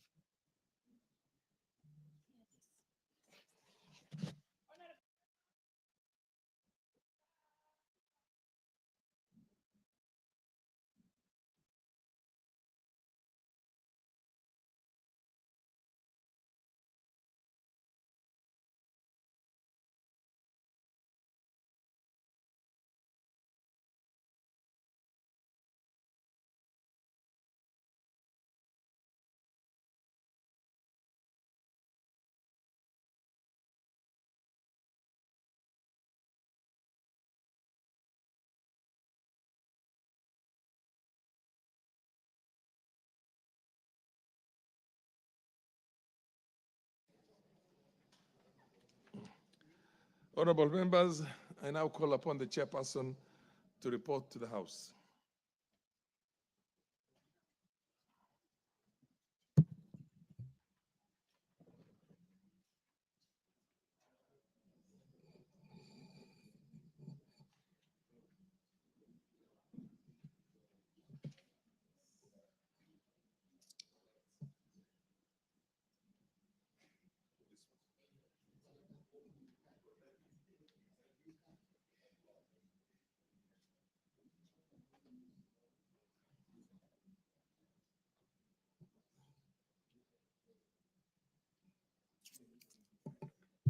Yes, you should. Honorable Speaker, I beg to report to the committee, that the Committee of the Whole House has considered the Startup Senate Bill number 14 of 2022 up to clause 27 and approved the same with amendments and do seek leave to sit again.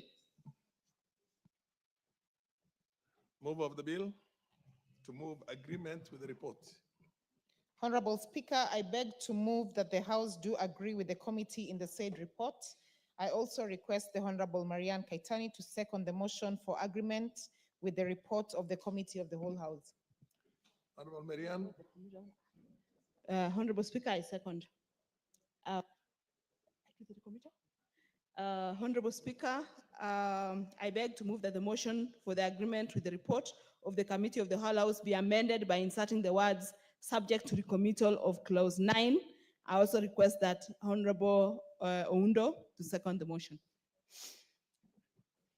I second.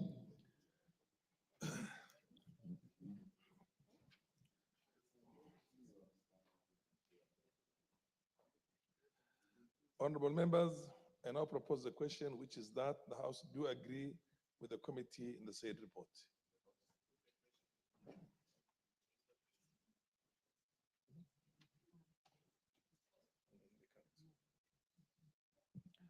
Honorable members, I can't put the question because there's a recommittal.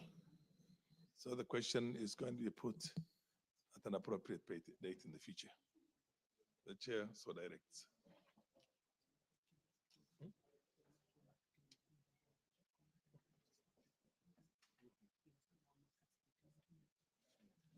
Honorable Chepkonga, you had a legislative proposal? Yes. Thank you, Honorable Speaker. Honorable Speaker, I rise pursuant to Standing Order number 114, 7A. 7A. It is in the order paper, Mr. Speaker. Mr. Speaker, I rise to make comments with respect to a legislative proposal that is contained in the order paper or the supplementary paper of today afternoon. Mr. Speaker, the import of this, we are seeking to entrench a number of funds in the Constitution. Number one is the entrenchment of the national government constituency decentralized fund. Mr. Speaker, we're proposing that the NGCDF, because we have had a lot of problems with the issue of development with the courts. So we have renamed it the National Government Constituency Development Fund. Mr. Speaker, I stand here to make these comments arising from the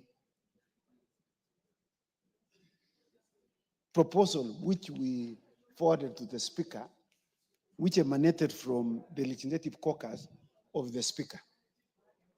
We are co-sponsoring this motion or this legislative proposal together with the Honorable Atiende Amolo, who unfortunately is not in the House this afternoon because he's involved in the East African Games and is in Mombasa as we speak. And so as I make these comments, I'm making these comments also on his behalf also. Mr. Speaker, when we met as a caucus, we reviewed these three funds, Mr. Speaker, and we felt that it is necessary to entrench certain funds in the Constitution. The membership of this particular caucus involves, among others, the Honorable Atiende Amolo, Wakili Muriu, Makali. We have a number of them, Mr. Speaker. The Honorable Kaluma, the Honorable Milia Thiambo. No, all lawyers are ex-officio members of this caucus, Mr. Speaker. So as we sit there, we sit on behalf of all members. So, Mr. Speaker, this legislative proposal was prepared by this caucus as a consequence of a number of challenges that we are faced as lawyers when representing the NGCTF board in defending these funds as against those members of the public who think or who consider the national government constituency development funds, the national government affirmative action funds, and the Senate oversight funds as funds that must not be dispersed to members of parliament. And Mr. Speaker, let me just give an overview in terms of what are we seeking to do. One, we are seeking for the entrenchment of the national government constituency decentralized fund in the Constitution, which will ensure that the critical role that the fund currently plays in promoting the participation of the people in identification and implementation of priority national government programs is safeguarded, as well as ensuring reasonable access to such services in all parts of the Republic of Kenya as envisaged in Article 6, sub-Article 3 of the Constitution. Two, the entrenchment of the Senate Oversight Fund in the Constitution, which will ensure that the Senate is adequately empowered and resourced to perform its oversight functions as stipulated in Article 96 of the Constitution.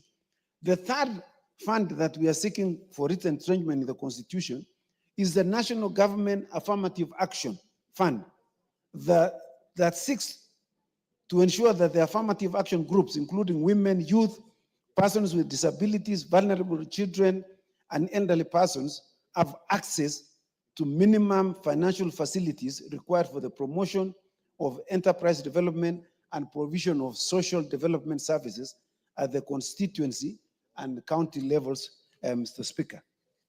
Mr. Speaker, it is important for me to set out the general history of this fund. The Constituency Development Fund, Mr. Speaker, was first established under the Constituency Development Fund of 2003, and later was replaced by the Constituency Development Fund Act of 2013.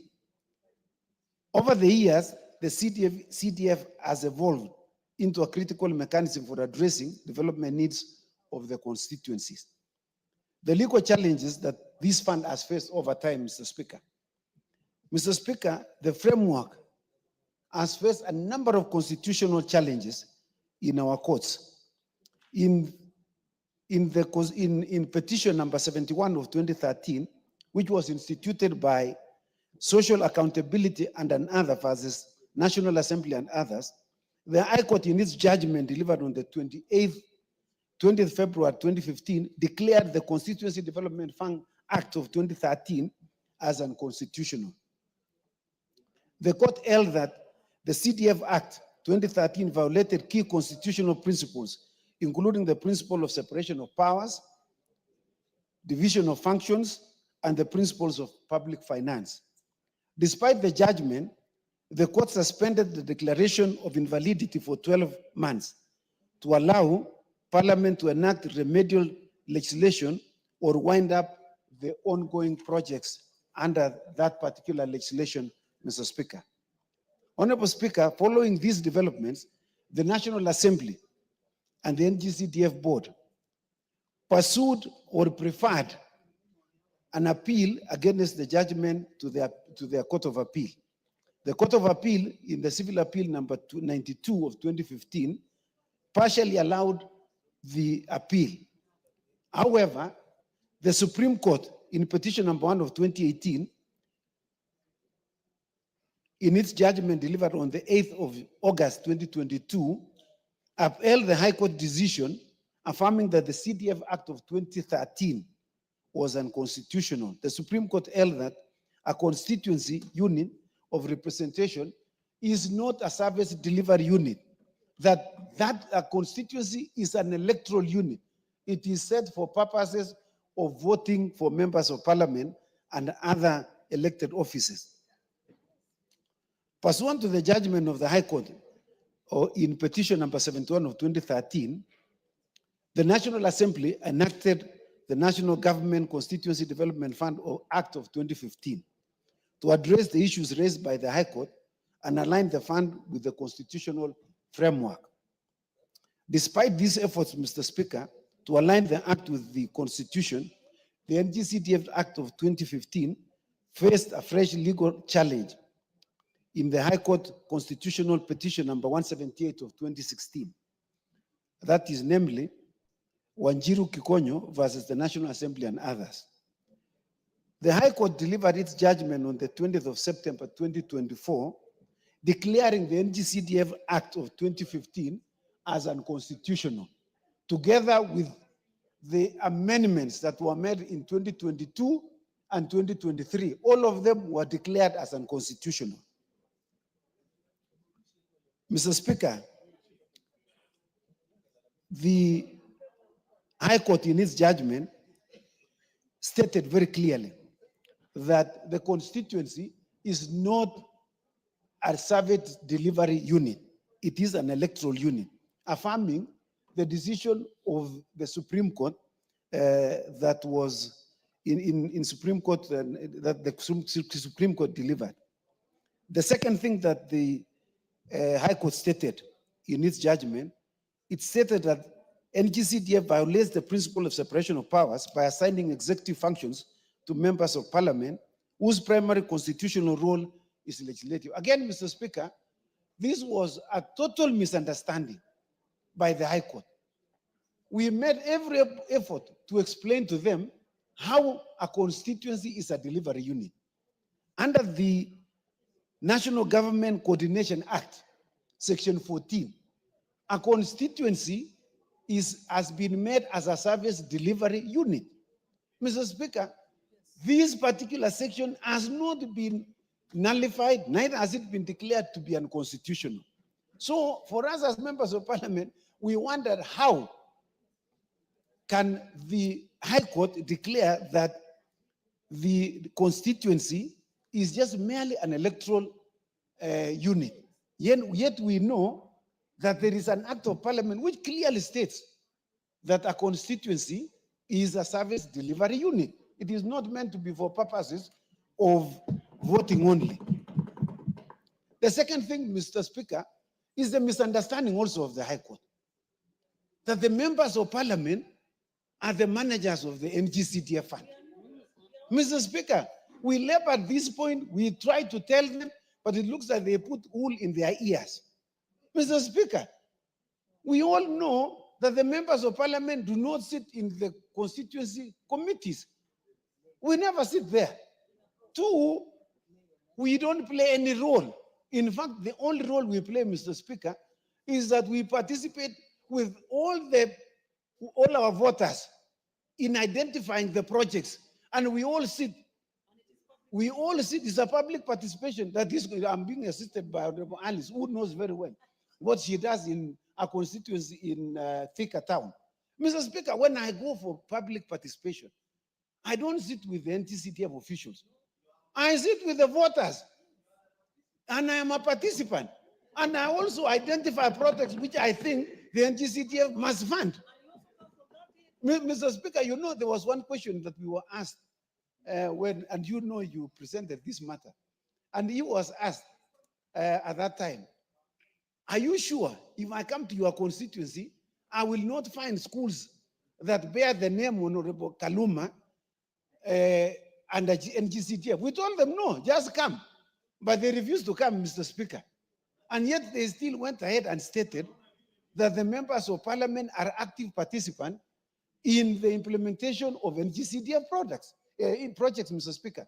Mr. Speaker, I have never participated in them. I have not opened them. When they are being opened by the NGCDF committee, I also participate also to go and hear what they are saying. And I'm very happy that they have done a good job, Mr. Speaker.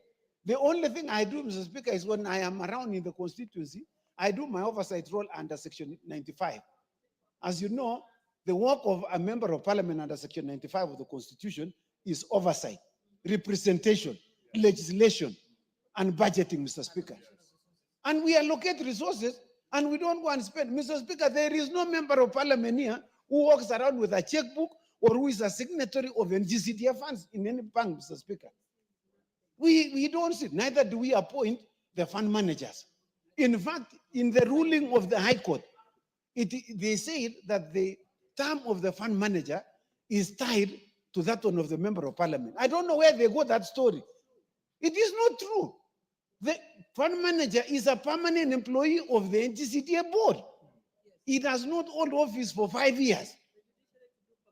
Even if he or she holds office, she holds it office at the pleasure of the NGCDA board, not at the pleasure of the member of parliament. There is a misunderstanding, Mr. Speaker, from the judiciary generally. Mr. Speaker, we have made various attempts as a house. And every time the courts find a reason. Mr. Speaker, this is the house which appropriates money. This is the house which will pass constitutional amendments. Mr. Speaker, which is this constitution amendment that is lacking in the current constitution? We have identified which they have a problem. That is the NGCDF Act, the Senate Oversight Funds, and then CAF. Mr. Speaker, we want to remove these funds from the courts, Mr. Speaker. We want to know what is unconstitutional once now they have been entrenched in the constitution, Mr. Speaker.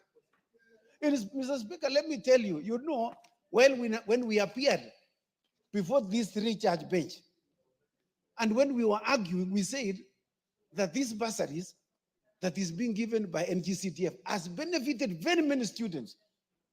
It was unknown to me that the young lawyers who were in court were beneficiaries of NGCDF. When we completed our arguments, they came to us and told us, why didn't you use us as exhibit? Because we are beneficiaries of NGCDF. If there was no NGCDF bursary, we would not have been lawyers. Mr. Speaker, you can see what people are seeking to do, to disenfranchise members of our communities, the indigent in our society. Mr. Speaker, we should not accept this. We must entrench these funds in the Constitution to secure their future and secure the future of our children and our communities, Mr. Speaker. Honorable Speaker, the evolving jurisprudence underscores the need to provide a firm constitutional foundation for the NGCDF to ensure its sustainability. This entrenchment, Mr. Speaker, will provide legal certainty to the funds framework, offering stability for long-term planning and implementation of constituency-based projects, Mr. Speaker. The second thing that it will do It will promote equitable development by guaranteeing that all constituencies, including marginalized communities, Mr. Speaker, continue to benefit from the necessary infrastructure and services that they so deserve. Mr. Speaker, as you know, Article 95 of the Constitution is extremely very clear. I don't know why the courts have a problem with it. It states, for the avoidance of doubt, that members of parliament resolve issues that are of concern to the people by enacting the NGCDF, the NCAF, the Senate Oversight Fund, Mr. Speaker, and entrenching the Constitution. We will be resolving issues that are of concern to our people, Mr. Speaker. If you go to my constituency, we have very many dilapidated schools that were built using Arambes in those many years. Where mud walls. I have seen pictures from the Honorable Marianne Keitany's schools, which are still in form of mud. So you wonder whether these are cow dens or where people go to school, Mr. Speaker. This NGCDF has assisted to convert some of those classrooms so that they can become habitable classrooms. The third thing that we are seeking to do, Mr. Speaker, is to enhance service delivery by ensuring that critical community development initiatives are implemented efficiently and effectively at the constituency level. Mr. Speaker, this is the only fund, Mr. Speaker, that is known by all Kenyans, and it has served them. We know, and Kenyans have always told us, this is the only fund which has value for money. Why? Because the management funds, the management, the fees or the salaries that is paid out of these funds, Mr. Speaker, is only merely 5%. 95% goes to the projects, Mr. Speaker. We know other institutions which I don't want to mention, and you know, 49% is used for profits, is used for management. So the only thing that goes allowances, and the only, I'm being assisted here by Honorable Lel Mengit, he knows in his constituency he's been suffering the same thing. We know, Mr. Speaker, that it is only 51% which goes to the project. 49% is used for other purposes. And so entrenching this fund in the Constitution will ensure that we get value for money. Mr. Speaker, I want to mention 3 things why we think that this matter should be entrenched. All these funds must be entrenched in the Constitution.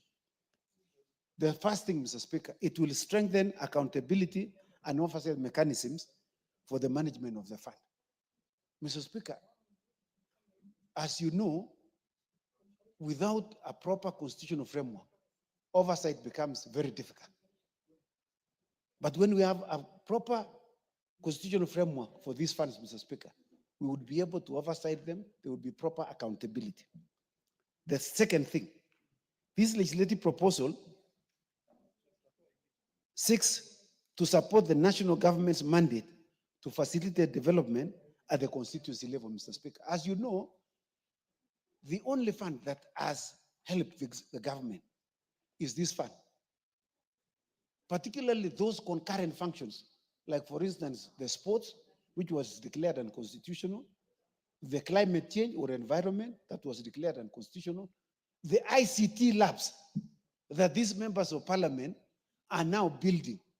We have seen what those computers that have been installed in those centers have done and transformed the local community, and particularly the youth. We have seen the youth earning. In my constituency, we went with the PS the other day, last month, and we visited one of the hubs. And we had very interesting stories. There are students who are making $100 per week. That is 13,000 shillings, Mr. Speaker.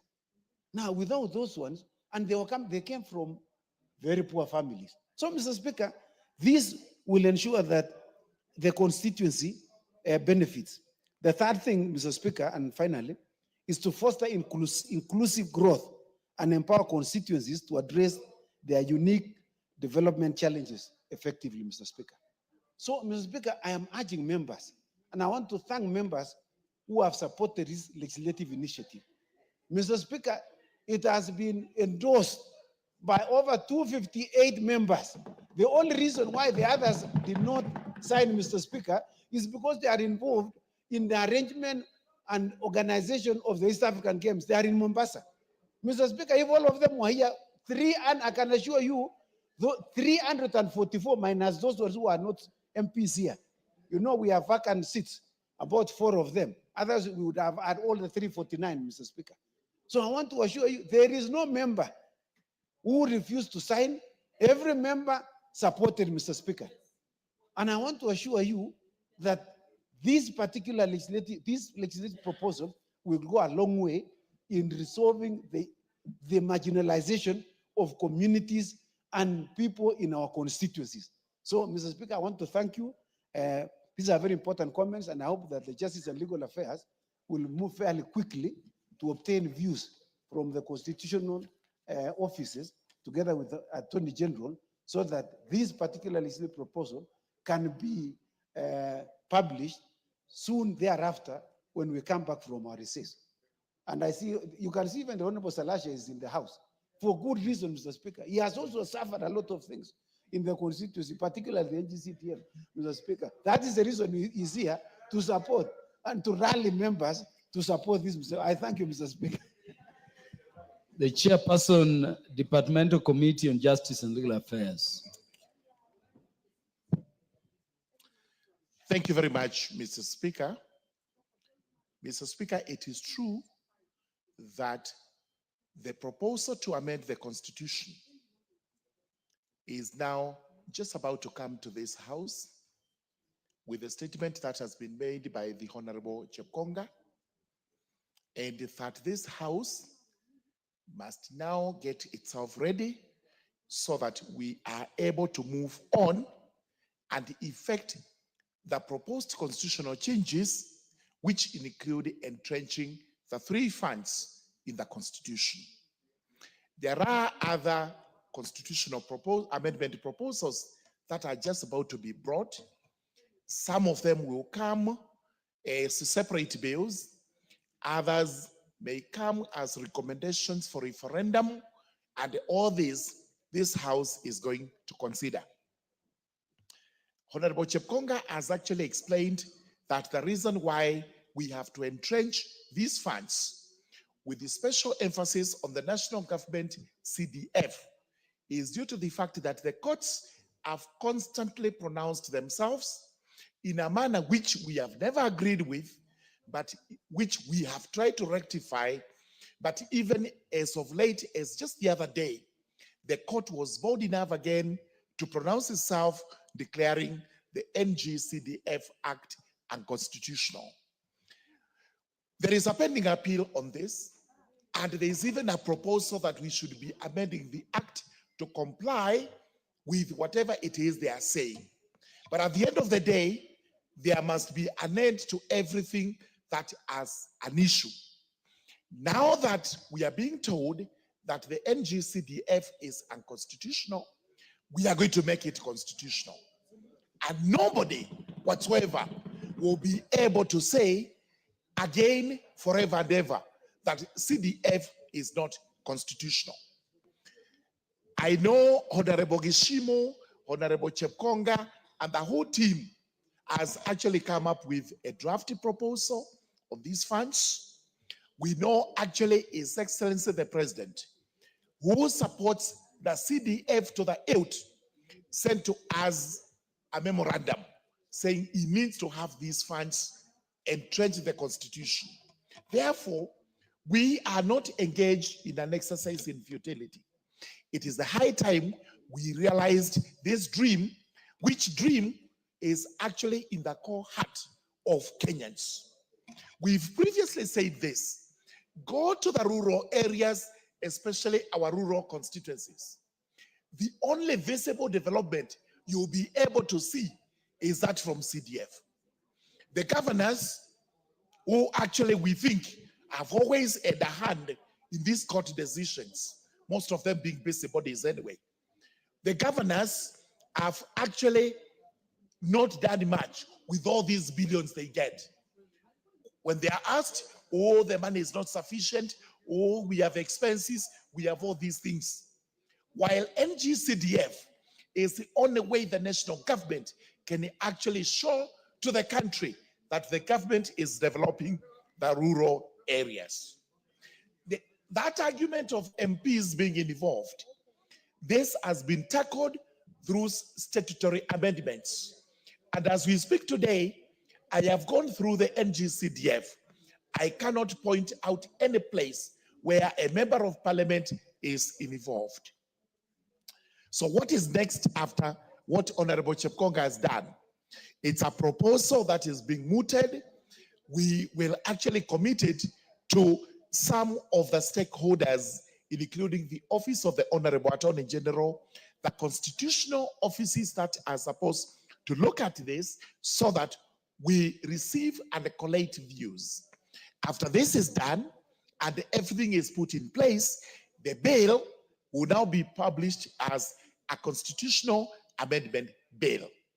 We have looked at the provisions of the Constitution and we are satisfied that this bill does not require a referendum. So this House, as constituted, provided we are able to raise 2/3 majority, will be able to entrench these funds in the Constitution. So we will be doing this as soon as possible. I assure Honorable Chepkonga, I assure the Honorable House that we will not sit on our laurels. As soon as this is done, we will move out there. We are going to ensure the views are collected and collated, and the bill is back in the House for publication, for reading, public participation, and debate. We are entrenching the Senate Oversight Fund so that senators also are well equipped to take care of their roles in the counties. And we always remind senators that their role is to oversight what happens in the counties, not to spend all the time summoning cabinet secretaries, bringing everybody here to ask questions, which most of those questions are not their reserve. They are the reserve of the National Assembly. The ladies have the National Government Affirmative Action Fund, the GAF. And when we finish with this, we will be doing what is called legislation thereunder, under the constitutional provision. And we will have clear principles on, number one, how much money will be allocated to GAF from the national government share, how much would go to the Senate Oversight Fund, and where that money will come from, and how much of the national government fund would go to GAF, so that no arguments arise as to this is what I'm entitled to. No, that is not what you're entitled to. There is no pushing forth, back and forth regarding the money. So let's embrace ourselves for this. I think it's a high time. As soon as we come back in February, we move with speed and entrench, especially the national government CDF, into the Constitution. Thank you very much, Mr. Speaker. Thank you, Honorable Murugara. Honorable members, you have a maximum of 10 minutes to contribute, but because of time and interest, we could reduce. If you can finish early, you do so. The Honorable Chair of the committee in charge of CDF, the Honorable Musa Sima. Honorable Wanjala, sit down. Thank you, Mr. Speaker, for giving me the opportunity to give my view on this issue of the entrenchment of the constitution of the various funds, the NGCDF, the Senate Oversight, and National Government Affirmative Action, which is the funds which develop this country. Mr. Speaker, the CDF has been very instrumental in terms of construction of schools, in terms of school fees for our children. And Mr. Speaker, all those who are against are people who have retired and do not have children in school. In fact, what we need to do is to ask them to continue taking care of their grandchildren so that they can appreciate CDF.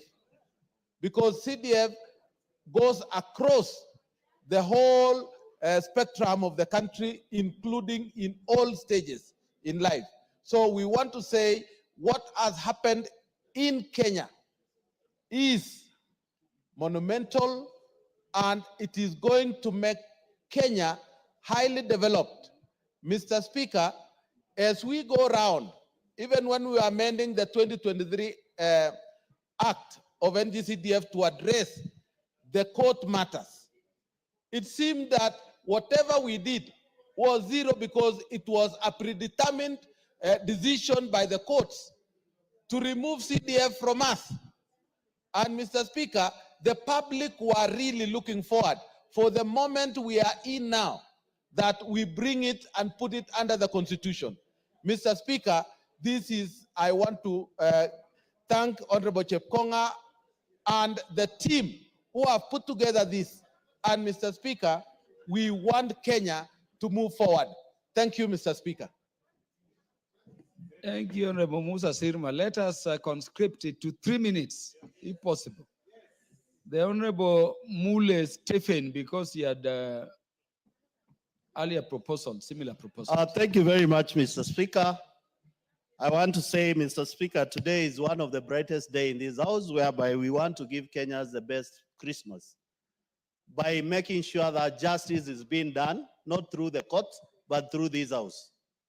By working on a process whereby we make sure we entrench the 3 funds, which touch the core of this nation, the Wanjiku, the Mutiso, the Kamau, the Otieno in this country.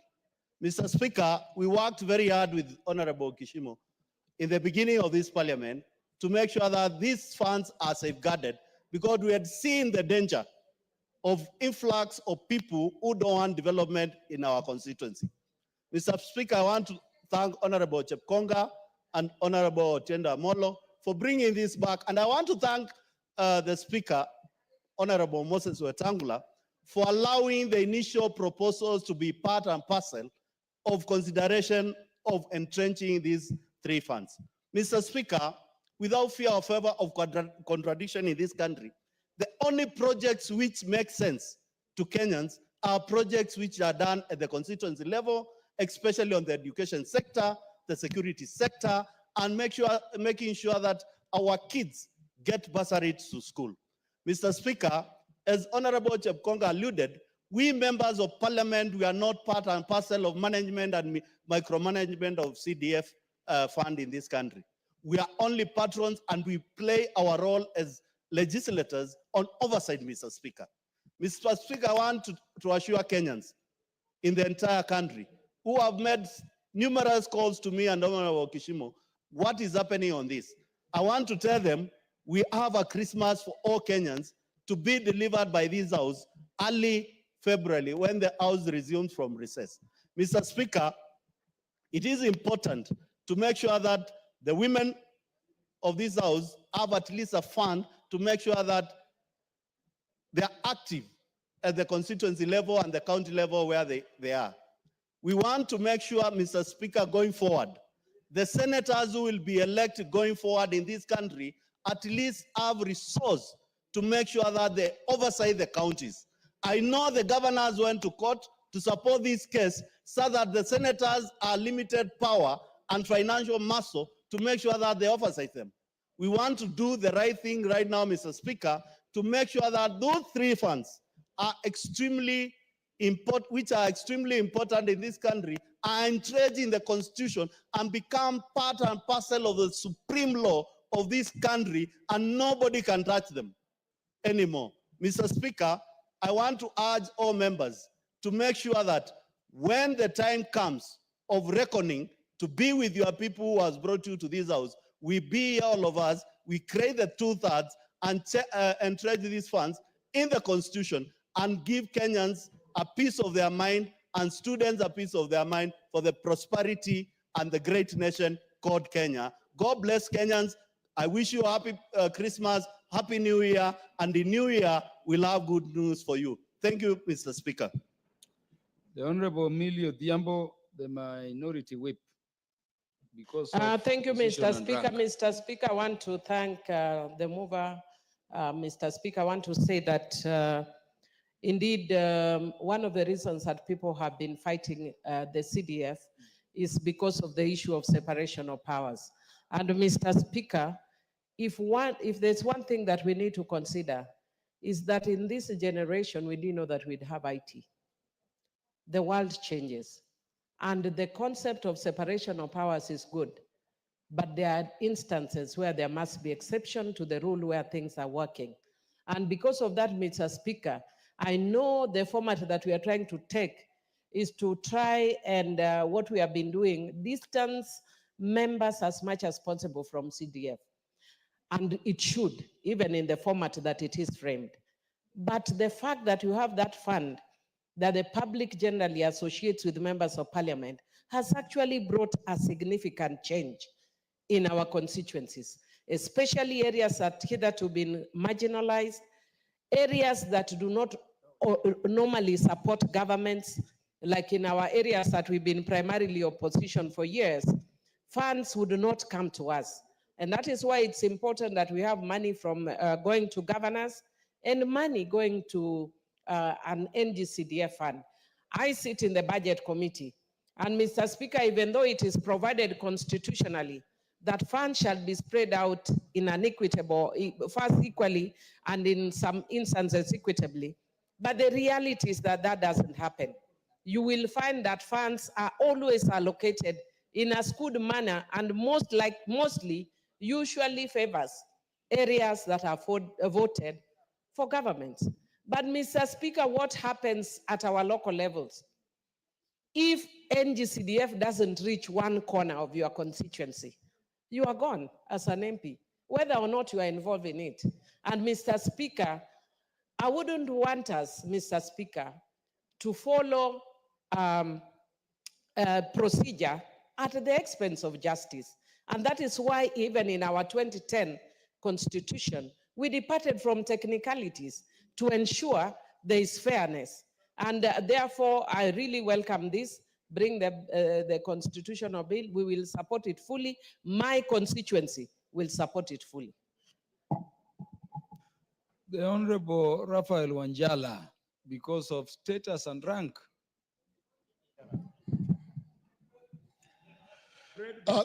Thank you, Mr. Speaker, for giving me a chance to contribute on this important motion.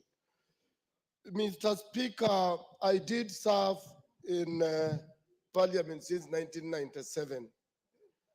And Mr. Speaker, you would come to Parliament, finish 5 years without doing anything in the constituency, apart from holding Harambes.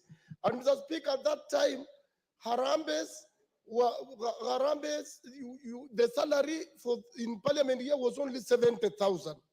That is the time, Mr. Speaker, where you are hearing of defections, because people would line up at State House to get even 20, 15,000 to go and do Harambes.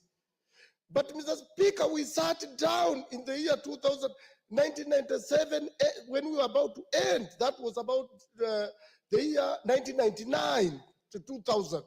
It was very difficult, Mr. Speaker. Members of Parliament would sleep outside our houses. No man, members of Parliament would walk without a biker, because anytime you would be arrested, charged in court, beaten by police, because the president does not want you to be independent. That is when we brought the Parliamentary Service Commission and Constituency Development Fund, Mr. Speaker. It wasn't easy, Mr. Speaker. And when Honorable Raila, whom we were with here, fought equally and with the Kibaki to help us come up with the CDF after the year 2002 when Moi had gone.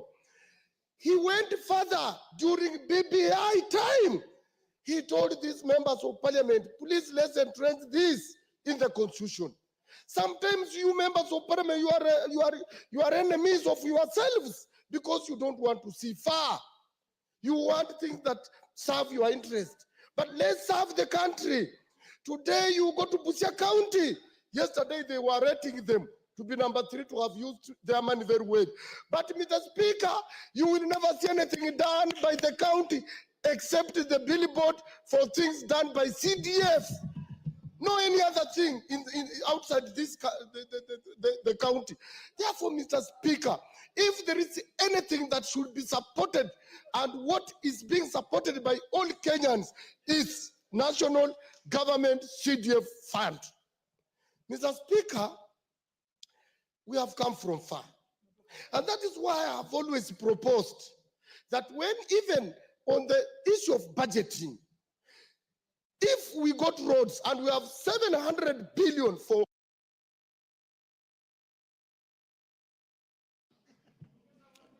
Honorable Wanjala, you will be added exactly 1 minute. Ensure you are done within 1 minute. And Mr. Speaker, that's why I've always proposed, even for roads, if we have 700 billion, Mr. Speaker, and we have only 290 constituencies, why don't we every year say each constituency gets 1 billion, then the balance we leave for the leadership to know where to take it, where they have interest, so that you, as Mr. Speaker, in your constituency, you will decide which road can you start tamaking. By 5 years, you will have tamaked so many roads. But Mr. Speaker, here you find one constituency has 15 billion when the others have none. This type of budgeting is killing us as members of parliament. Let's sit down and even have kamkunji on these issues so that we talk. We used to talk even with Moi, who was a dictator, but he would call us in kamkunji in the Senate. Today's parliament for Senate, and we'll discuss and agree. Honorable Wanjala, withdraw references to the second president of the country. I withdraw, Mr. Speaker. He always served as an elected president. I withdraw, Mr. Speaker, because of where I'm coming from. Thank you. Thank you. The Honorable Pukose, the Chair, Departmental Committee on Health.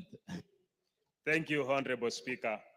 And Honorable Speaker, on the onset, I want to thank the Honorable Jeb Konga, together with you, Honorable Speaker, and others, Tenda Molo as the co-sponsor, Murungara, and all our legal colleagues in this House for having put a lot of effort to make sure that, and those who signed, I'm being reminded by the Honorable Alice Nganga, the member for Thika Town, that her and me signed. So we have to thank ourselves for signing to make sure that we went beyond the threshold for the 2/3, because 258 members signed this which is beyond 2/3, Honorable Speaker. Honorable Speaker, on the onset, I think this is the most developed fund in as far as development is concerned, where you have 95% of it going into development projects, going into bursaries, and be able to make impact within the community. On the other onset, when we compare with our devolution process, if the funds in the county governments had been devolved to the wards, I think we would have been able to see development. Unfortunately, we devolve corruption to the counties, because many of the, when you move around here in Nairobi, it is shameful, Honorable Speaker, because you hear that building belongs to a CEC from a certain county, that house belongs to the governor from a certain county. Then you wonder, really, some of us have been in this house maybe for even 3 or 5 years, and that kind of house is what you cannot afford. So how could a CEC who has just served for 1 year be able to afford that? So, and then when you travel out of the country, you hear a certain mall in Dubai belongs to a certain governor, a certain mall in Turkey belongs to a certain governor. Now, Honorable Speaker, I think we got it wrong in as far as devolution is concerned. And therefore, this CDF must be protected, because the impact is enormous to the society. With those comments, Honorable Speaker, I look forward to waiting for the bill in the next year, and I want to wish each and everyone a Merry Christmas and Happy New Year. Thank you, Honorable Speaker.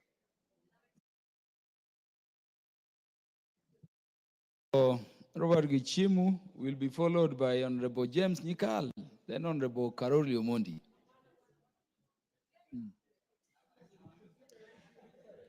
Thank you, Honorable Speaker. Indeed, it's a great moment for the Kenyans. And this sends a very strong signal to the enemies of the people of this country, the busybodies who have been going to court to challenge NGCDF, which has been very effective at the constituency level. Honorable Speaker, let me join the chorus of the honorable members to confirm that this is the only fund that has been very effective in this country in terms of devolved development by way of decentralization by the national government. And I wish that even the county governments can be able to emulate this fund so that they can also be able to devolve the funds which rest at the county government to the ward levels, just like the way the national government has been able to devolve funds to the constituency level. Honorable Speaker, let me thank us all as members of parliament for having appended signatures in support of this legislative proposal, which eventually will become into a bill and eventually a law. I'm very, very optimistic that it will become the national government decentralized fund act at some point. And if the problem was development, then let us use the one decentralized. So if that has been the problem, but the effect will still remain the same. And I confirm, like in my constituency, Geshogo, we have numerous development projects that my people and I boast having been funded by NGCDF. Numerous schools with tiles, well renovated, very modern classrooms, even the ICT hubs that we are building or that are being built through the NGCDF committees is also being funded by this NGCDF. So the young youth of this nation will also find some place to boast out of this fund, which is called NGCDF. So without much ado, I'm looking forward. And my people are even calling and asking when we let go for public participation at the constituency level so that I can be able to support it and become law, that all we entrench it in the constitution. And with those many remarks or few remarks, I wish every member of this house Merry Christmas and a Happy New Year. And The Honorable James Ombora Nyikal. Thank you, Mr. Speaker, for giving this opportunity. Mr. Speaker, there is no single government fund that has had the impact that these three devolved funds have had, particularly the National Government Constituency Development Fund. Mr. Speaker, there's no single constituency in this country, particularly in the area of education, where you cannot find classrooms that have been done by this fund. There's no single constituency where you can't find a number of students, now even professionals, who have become professionals because of the bursary that is given by these funds. Mr. Speaker, there is no fund that has, where the people have access to, like the national government's constituency development fund. When a school burns down, when the school is blown, the roof is blown by the wind, the people merely approach the chair of the national government constituency development fund, and within a week, some action is taken. There is no single government fund as long that I know of that people have access to like this fund. Mr. Speaker, there is no fund that I know of that actually really practices the principle of public participation. I think long before people started talking of public participation, the National Government Constituency Development Fund was in the thick of public participation, and that is where the involvement of members of parliament is. As leaders in the constituency, we must take part in public participation when these funds are actually being disbursed or the proposals being made for their disbursement in our constituencies. Mr. Speaker, there is no fund which has been as cost-effective as this fund. When we have classrooms done by county government for ECD, by the national government Ministry of Education, the cost is almost twice what we have here. The claim that actually it violates the separation of powers, or those found by the High Court to be so, is really not true. We just participate, have public participation, then we oversight it like any other fund. And Mr. Speaker, as I end, if something helps the people, that is the basic issue that any effort in government should be. If we find a principle helps the people, why do we want to kill it? Then just change the law if the law does not mention it, so that if all they want.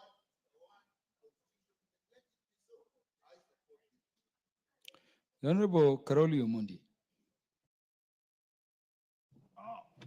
Thank you very much, Honorable Speaker. Let me begin by saying, number one, I'm fully in support of this proposal, and I was the first one to sign it, actually. And also, number two, let the word go forth from here to the rest of the world that CDF will never die in Kenya. It will never die. We will keep amending the law, I've said it before, until such time that the courts will be happy with whatever we will have. That said, Madam Honorable Speaker, I think there's a misconception that when MPs sit down with their constituents to select priority projects, that there's an infringement of the doctrine of separation of powers. When you go to an election and you present a manifesto and you win, you are given a mandate to do two things: to prioritize development projects for your people, because that's the basis upon which they voted for you, and you are given the budget-making power, whether it is a parliamentary system or a presidential system like the one we have. And once you have that power, you are not breaching the doctrine of separation of powers, because you've been given a mandate. That is why budget-making power sits with those in authority, those who have been elected. And if you go to the Westminster model, the same MPs who make budget are the same ones who oversight the implementation of budget. I completely don't understand this nuance the courts are saying, that MPs sitting down with their constituents, having been elected, are violating the doctrine of separation of powers. When you present your manifesto and you are elected, whether in a parliamentary system or a presidential system, you have the mandate to prioritize development, to make budgets, and to oversight the budget implementation. So I think we need to go back and have this discussion with the courts. Secondly, I think CDF has the best accountability mechanism of all the funds of government. There's no overpricing, there's no excessive profit. It helps with money circulation at the grassroots. There are no pending bills. It is the local people who end up doing most of these works after selecting them. There is no other development mechanism in the Republic that can be compared to CDF. But even if the courts say the constituency is not a development unit, is an electoral unit, there's no problem with that. Within those constituencies, there are sub-counties. So we just need to align the sub-counties within the boundaries of the constituencies. And whatever they want, we will confine it there and get it. But this is the most impactful fund in the Republic of Kenya. Finally, Honorable Speaker, let me wish everybody a Merry Christmas and start a book club in Parliament by inviting everybody to buy this book and spend the next 2 weeks reading it, Why Nations Fail. The origins of power, prosperity, and The Honorable Lydia Ziggy, the MP for Taita Taveta. Asante sana Bwana Spika, hata mimi kunipatia fursa ili niweze kuchangia mada hii ambayo ni mada ya muhimu sana katika nchi yetu ya Kenya. Mambo ya NGAF na mambo ya NGCDF ni masuala ambayo ni ya muhimu sana, kwa sababu fedha hizi za NGAF na fedha hizi za CDF ndo, na miradi ambayo inafanywa na NGAF na miradi ambayo inafanywa na CDF Ndio miradi ambayo inaonekana kule mashinani, Bwana Spika, pembe zote za nchi ukitembea, majengo, mashule, shule ambazo zimeweza kupata kuboreshwa, zimeboreshwa kupitia pesa za CDF. Maofisi za machifu na vile vile masuala mengi, hata ile pesa ya kusaidia wanafunzi ya basari ambayo inayosikika sana kule mashinani, ukiuliza wananchi wanayoijua ni pesa ambazo zinatoka kwa masuala ambayo ni ya CDF, Mheshimiwa Spika, na mambo ya ngafu. Na kwa hivyo kivyovyote vile mpango mzima wa hii fedha hauwezi kusahaulika wala hauwezi futiliwa mbali. Nataka kuwapongeza wajumbe wenzangu ambao wamechukua fursa ya kufanya mchakato mzima wa kukusanya zile sahihi ili tuweze kuweza kujumuisha masuala haya katika katiba. Na mimi naunga mkono kwa sababu Mheshimiwa Spika, tumeona pesa nyingi ambazo zimetengwa kwa mambo ya devolution, kwa mambo ya county government, zikienda kule hatuzionei kazi yake sana. Kaunti nyingi tumeona kuna uzembe fulani. Tunaona wananchi wakilia masuala kama yale ya afya ambayo alipelekwa katika mambo ya devolution. Tunaona ni shida tupu, wananchi wanalia, hakuna madawa, hospitali zimezorota kabisa, na masuala mengi hata ya maji ambayo yalikuwa devolved imekuwa ni shida kule mashinani. Na kwa hivyo mara nyingi ukiwauliza, fedha ambazo zimekuwa za manufaa sana ni zile za ngafu za mama county na zile za ambazo zinatoka kwa wajumbe za NG-CDF. Na kwa hivyo mimi naunga mkono, niko katika mstari wa mbele ya kwamba tuweze kujumuisha mpango mzima huu, na hata wale masenators pia waweze kupata ile fedha ya kusimamia na kuangalia vipi counties zetu zinaendeshwa katika ile oversight fund. Na kwa hivyo nashukuru sana na naunga mkono. Asante kwa kunipa hii fursa. Honorable Adan Keinan will be followed by Honorable Naomi Wako, then the Honorable Anthony Olwach. Thank you, Mr. Speaker.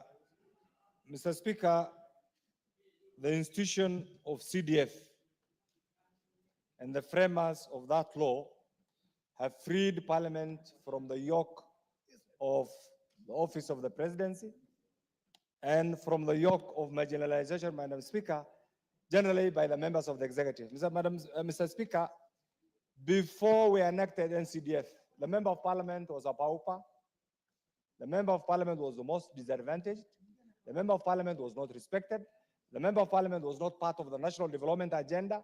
And Madam Speaker, luckily the framers of the current constitution have equated representation to our sovereignty. Those individuals outside there who have put every effort to rubbish the role of a member of Parliament, I think are indirectly sabotaging our constitution. Madam Speaker, Mr. Speaker, to my colleagues who are new, I want to tell you that what we have, the assumption outside there, through the agents of devolution, is as if there is federalism.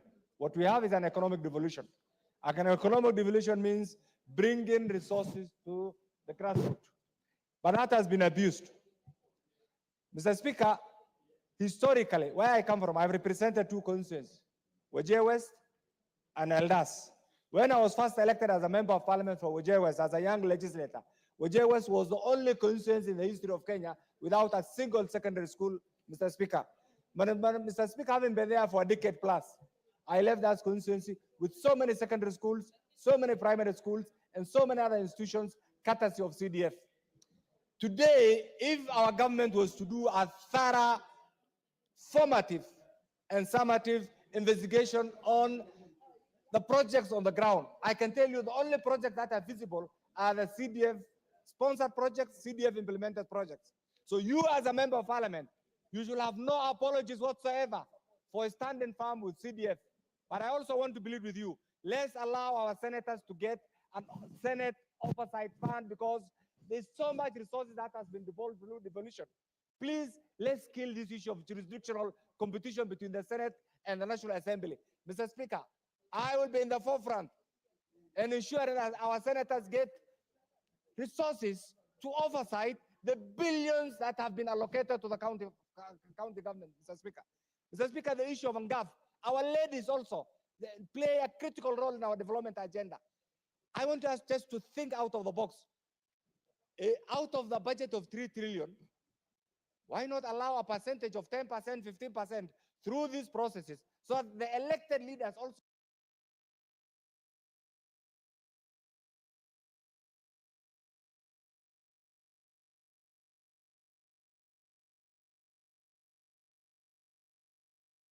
One minute because of. Do you want to be bystanders in the development agenda of this country?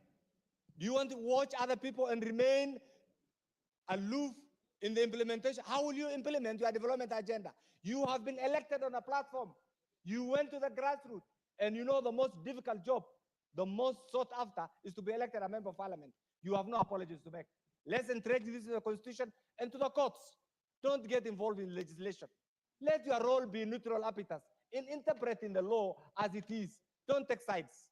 And therefore, whichever form, I want to agree with Carole Omondi, whichever form, I want you to adapt this slogan: no CDF, no representation. No NGAV, no representation. No Senate Oversight Fund, no representation. And please, act firmly, move with speed. Time is running. You only have next year. You know, you only have one more budget cycle. The other year is election time. Nobody will be here. So you have 1 year. That 1 year, within the next 6 months, this must meet the constitutional threshold as prescribed by the courts. To our friends, thank you. I wish you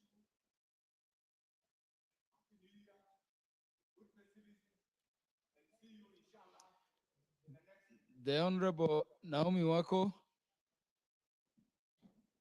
Thank you, Honorable Speaker, for allowing me to add my voice to this very, very important legislative proposal to amend the Constitution under Standing Order 114-7A. Honorable Speaker, matters NGCDF, matters NGAF are very special to us, simply because it's not that it is special to us because it is coming to us, but it is because it is making a lot of difference to the people on the ground. Many poor children have received bursaries. Many schools have been developed and classes built. Many things have changed because of NGCDF. This has empowered the members of parliament to be relevant to their constituencies.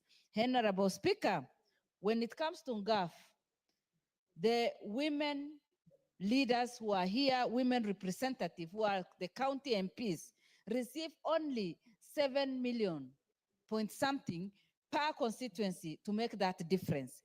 And with that little money, we've done a lot of projects, we've had some impact on the people, and it cannot be compared with what other people do. And my only request is, even as we put this into our constitution, let us see how NGAF funds can be increased so that women can be empowered more, because the way they do things, we are passionate, we are hands-on, and we make a lot of difference. Honorable Speaker, the only money that can be fully accounted for is the money that goes into the hands of women leaders today. And that is why, as I advocate for this, I also want to say that we need some increment that can be considered, but the first important thing is to have this in the Constitution. Honorable Speaker, again for Senate oversights billions and billions in the counties. And it is only honorable to empower the senators to do that.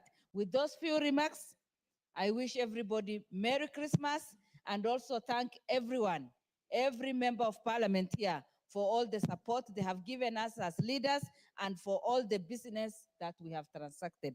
Thank you. I'd pronounced myself on who speaks next, the Honorable Anthony Oluoch.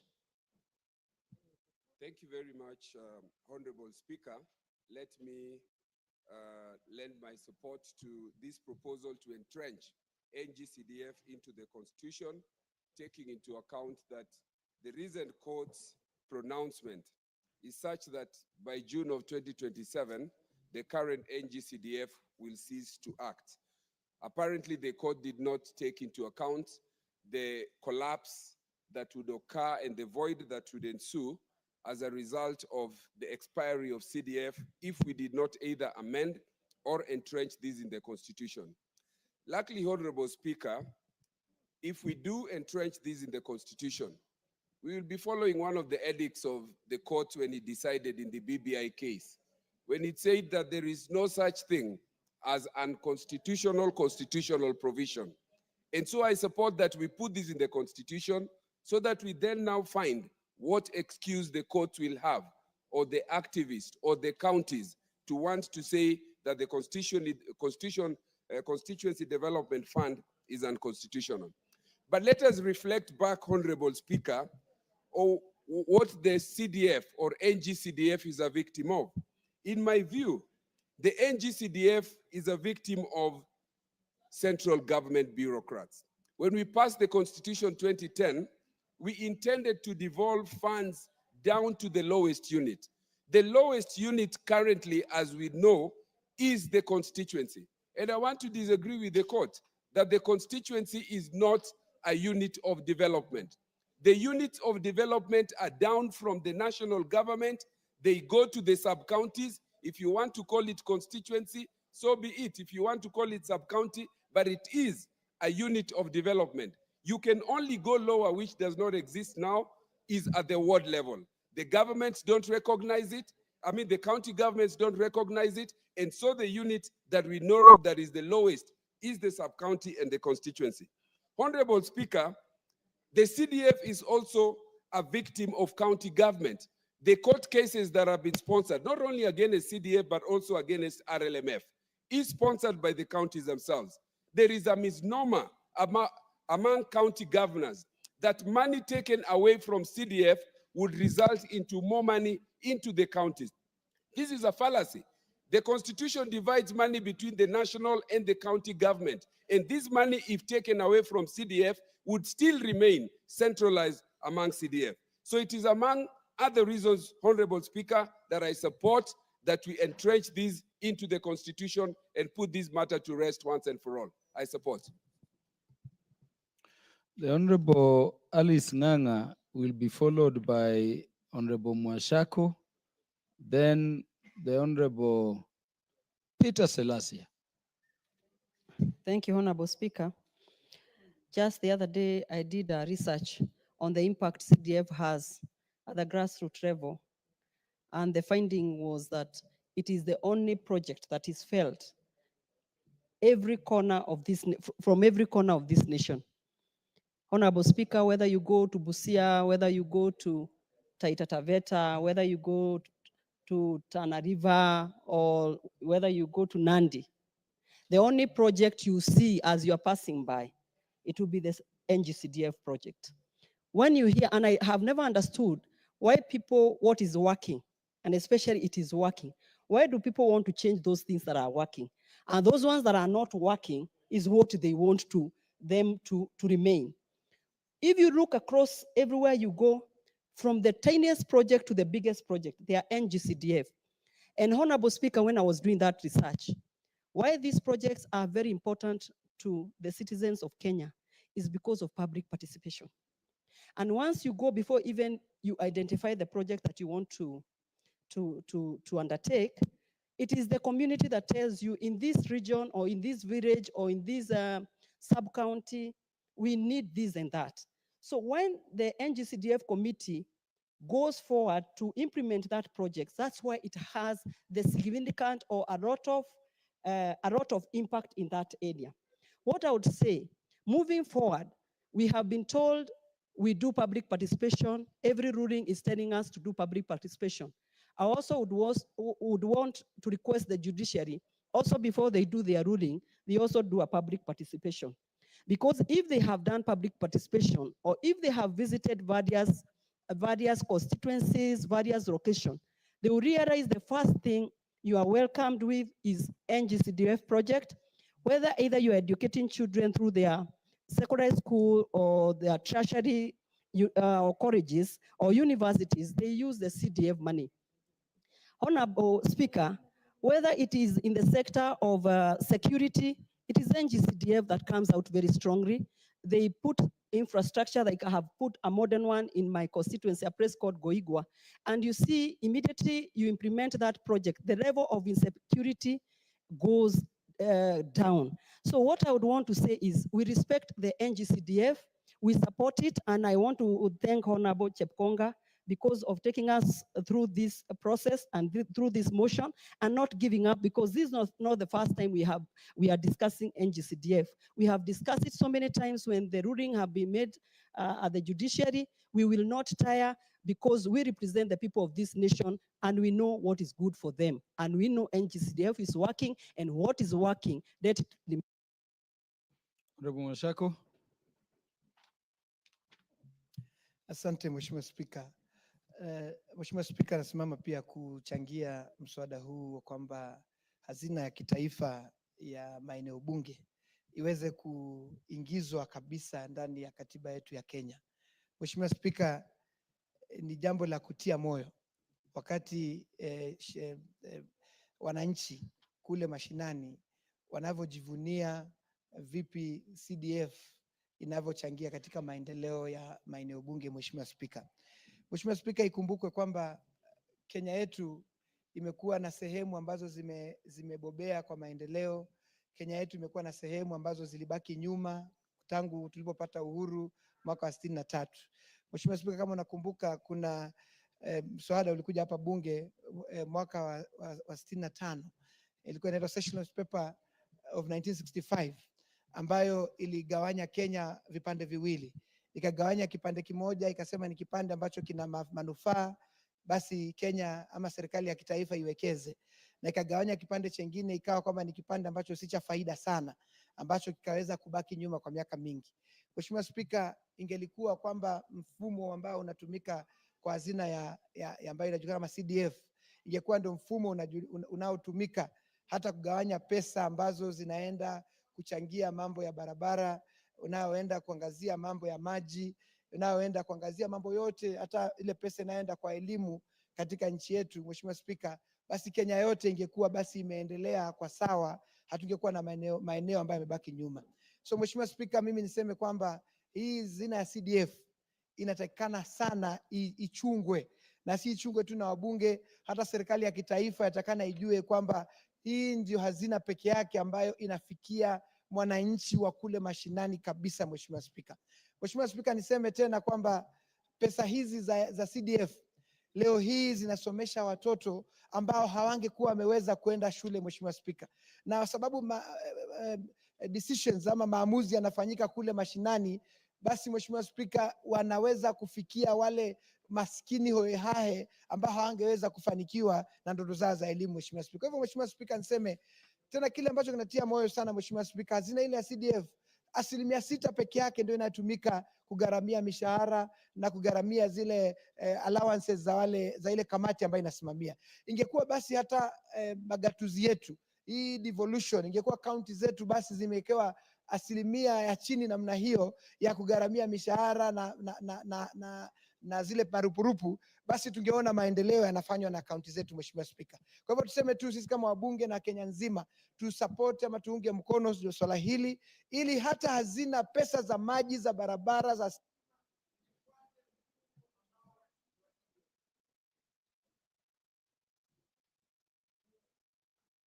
It was the Honorable Peter Salasia to speak next.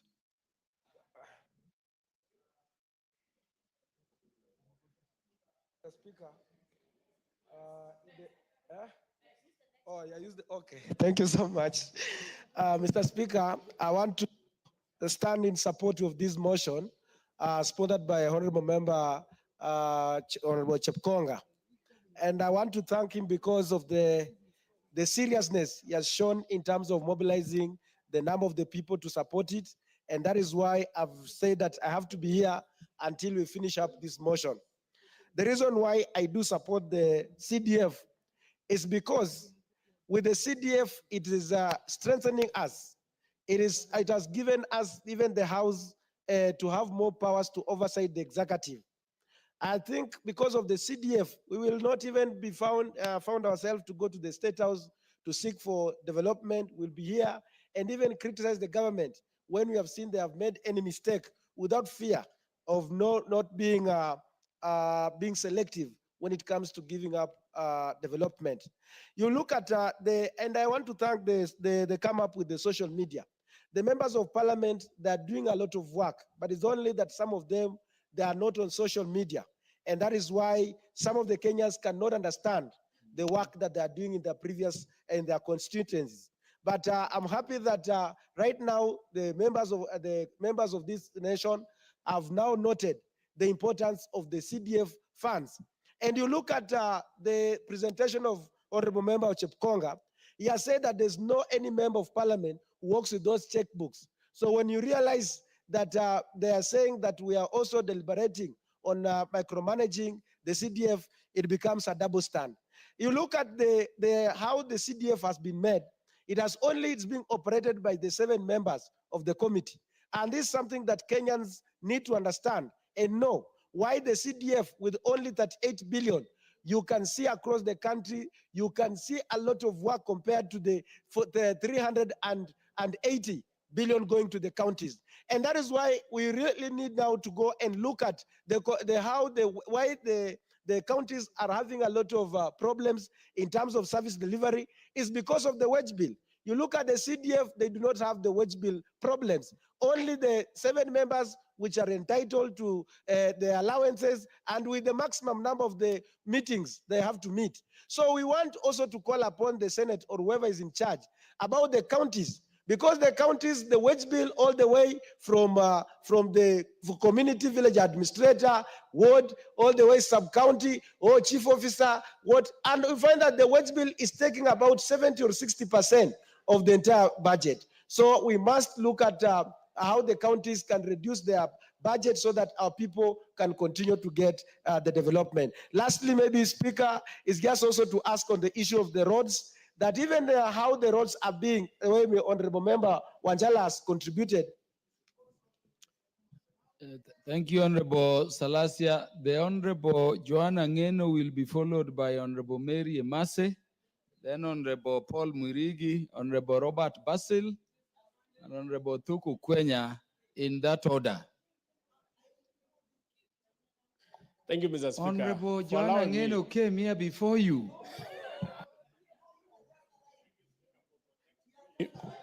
Thank you, Speaker, for protecting me. Mr. Speaker, I wish to thank the member for Ainabkoi, Mheshimiwa Chepkonga, for actually making it right, looking at the law, answering the questions that are answered by members of the public. Mr. Speaker, CDF, NGCDF, has been going round corners and I don't know, so many changes, Mr. Speaker, because some few people feel that NGCDF do not deserve to serve the people of this republic. Mr. Speaker, I remember an American called David Thoreau, who once said, or he once wrote an article called Civil Disobedience. Mr. Speaker, civil disobedience means disobeying the laws that you know are unjust. Mr. Speaker, I believe the rulings which have been made by the courts severally has been parts of those laws that the people of this republic should civilly disobey. I say so because Mr. Speaker, CDF, NGCDF, whatever name it has been named, just like what my colleagues have said, salvaged the image of the people of this republic. NGCDF managed to equalize many areas, Mr. Speaker, which has always been marginalized. Mr. Speaker, NGCDF has brought value to the society. NGCDF has made people who would not have accessed education, Mr. Speaker, to access education. NGCDF, Mr. Speaker, has made people access roads, access many things that would have not have happened in this republic, Mr. Speaker. The reason why I feel this continuous litigation against NGCDF, Mr. Speaker, is because of just sibling rivalry. There are some members of the counties who feel members of parliament when they oversee these NGCDF, they make inroads in the society. Mr. Speaker, I wish to thank Yapkonga and say, let us entrench this in the Constitution, allow it to work. Lastly, Mr. Speaker, I wish to wish members of this House and the members of this country Merry Christmas and a Happy New Year. And I also wish to take this opportunity, Speaker, to invite members of this House and members of the public to attend a session in Kapkatet, Mr. Speaker, which is called Kalenjin Music Festival, Mr. Speaker. That will be a great moment for all of us to attend. Mr. Speaker, you are invited. I thank you, Mr. Speaker. I'd say the Honorable Mary Emasi. Can I have the mic? Thank you, Honorable Speaker, for this opportunity. I also would like to support the proposed amendment to the Constitution to anchor NGCDF, NGAF funds, and the Senate oversight funds into the Constitution. Honorable Speaker, NGCDF is the best thing that ever happened to this country. So it must be protected, it must be defended, and it must be celebrated. Because, and at this juncture, Honorable Speaker, I want to appreciate, congratulate, and applaud all the leaders who established NGCDF. Honorable Speaker, one of the reasons why there is discontentment, people are not happy in certain quarters or parts of the country, is because of the feeling of exclusivity. Exclusivity in development, exclusivity in appointments, exclusivity in many things. But NGCDF, I dare say, was the first equalizer, because I'm told before the promulgation of the Constitution, development used to follow regions that were politically correct. But today, every region, irrespective of your political affiliations, you get the basic development, Honorable Speaker. And therefore, Honorable Speaker, it should not be lost in the minds of those individuals that are persistently hell-bent in killing NGCDF, that this NGCDF, first of all, these are monies derived from the national government share of revenue. And secondly, this is a fund that is very successful. Today, we have children of the poor, the most vulnerable, accessing education.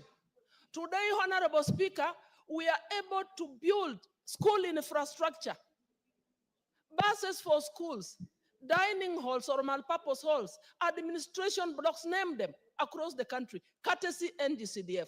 So we support this. It is long overdue. It is time. I think members, we need to pass this bill once it gets to the floor of this House so that we can protect NGCDF.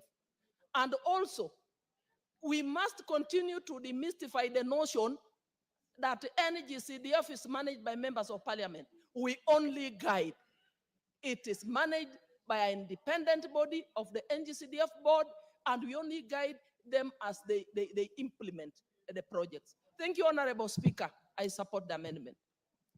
The Honorable Paul Murigi. Thank you very much, Mr. Speaker. Mr. Speaker, also me, I stand to support this proposal of entrenching the NGCDF to Constitution, Mr. Speaker. Of the past, Mr. Speaker, we have encountered many challenges whereby we have been taken to court that we are operating an unconstitutional fund, Mr. Speaker. So this proposal will help us now to see this fund exist without any court cases, Mr. Speaker. Mr. Speaker, for the 7 years which I have been a member of parliament for Igembe South constituency, this fund has helped me a lot to develop this constituency, Mr. Speaker. And whenever you go in this constituency, Mr. Speaker, most of the projects which are visible in this constituency, Mr. Speaker, are those projects which are developed by NGCDF, Mr. Speaker. Mr. Speaker, this fund has shown many young people from the poor background go to school, Mr. Speaker. So it has enabled those poor families, Mr. Speaker, who their dreams were deemed, Mr. Speaker, who are not even projecting that maybe in the future there will be somebody in life, Mr. Speaker. This fund has encouraged them Mr. Speaker, to attend education, Mr. Speaker, and to show them, Mr. Speaker, be big people in this country, Mr. Speaker.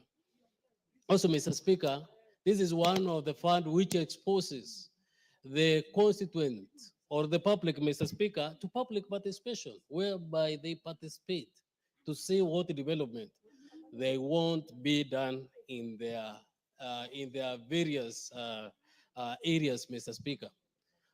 Also, in security sector, Mr. Speaker, this fund has improved eminently, Mr. Speaker, on these areas, Mr. Speaker, whereby all the police stations, chiefs, camps, Mr. Speaker, this fund has built them, Mr. Speaker. Mr. Speaker, also the women or the Gulf, Mr. Speaker, also this is another fund, Mr. Speaker, which helps our people on the ground, Mr. Speaker. And also I support it to be entrenched in the Constitution, Mr. Speaker, so that our women can have something, Mr. Speaker, to take to the people on the ground. Mr. Speaker, the people of Wigembe South constituency, Mr. Speaker, have given me support for The Honorable Robert Basil.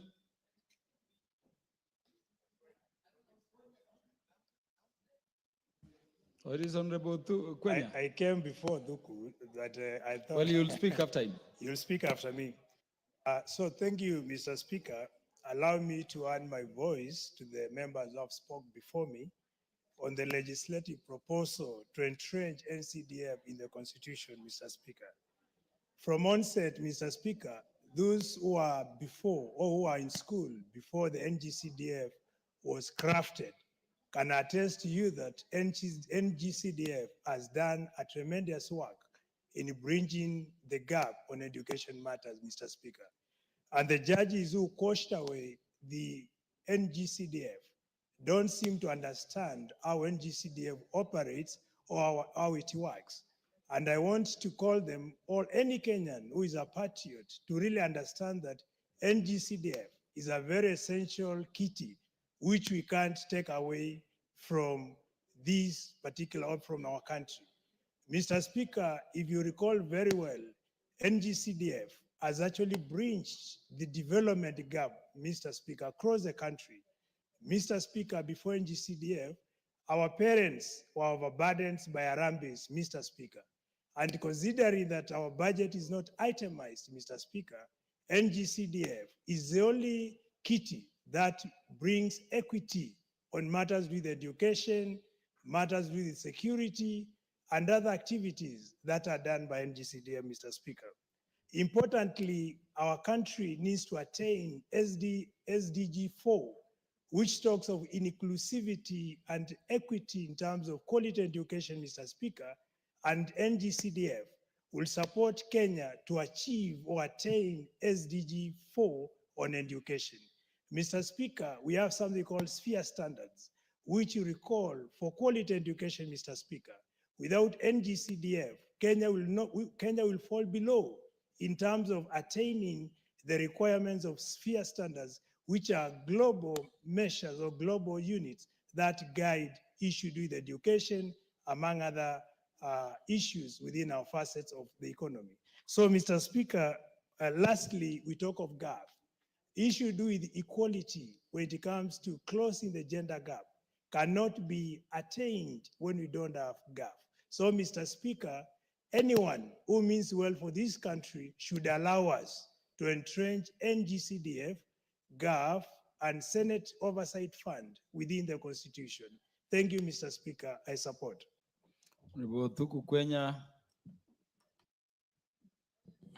Thank you, Mr. Speaker, for this opportunity. I wish in a very special way to emphatically support this proposal. And I can't wait for that day that we're going to discuss the entrenchment of this bill in the Constitution, so that then we have a Constitution provision whereby CDF is entrenched. And Mr. Speaker, for many reasons. One, for the last 20 years or so, more than 20 years since the introduction of CDF, we know the kind of exploits that these have been able to do in our single constituencies. Some of the members sitting here today are here because they got an enabler through education, through this fund that we so celebrate, that is CDF. Mr. Speaker, I fault the drafters of our Constitution 2010 because I believe, were it not for experiment, because I think we were doing we were trying to reinvent the wheel, we should have devolved our government through the constituency or to the constituency level, so that then we have 290 devolved units of government and do away with the county government. All we did with the devolution that we introduced was to reinvent the wheel and brought about a very expensive units that are becoming very difficult to run and even to oversight.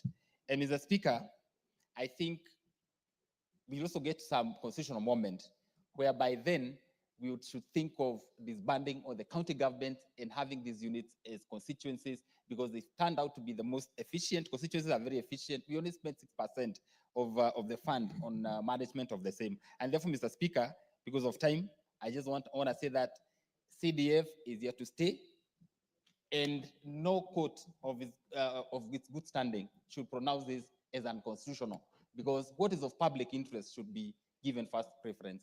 Thank you, Mr. Speaker. Honorable Wilberforce Oundo. Thank you, Honorable Speaker.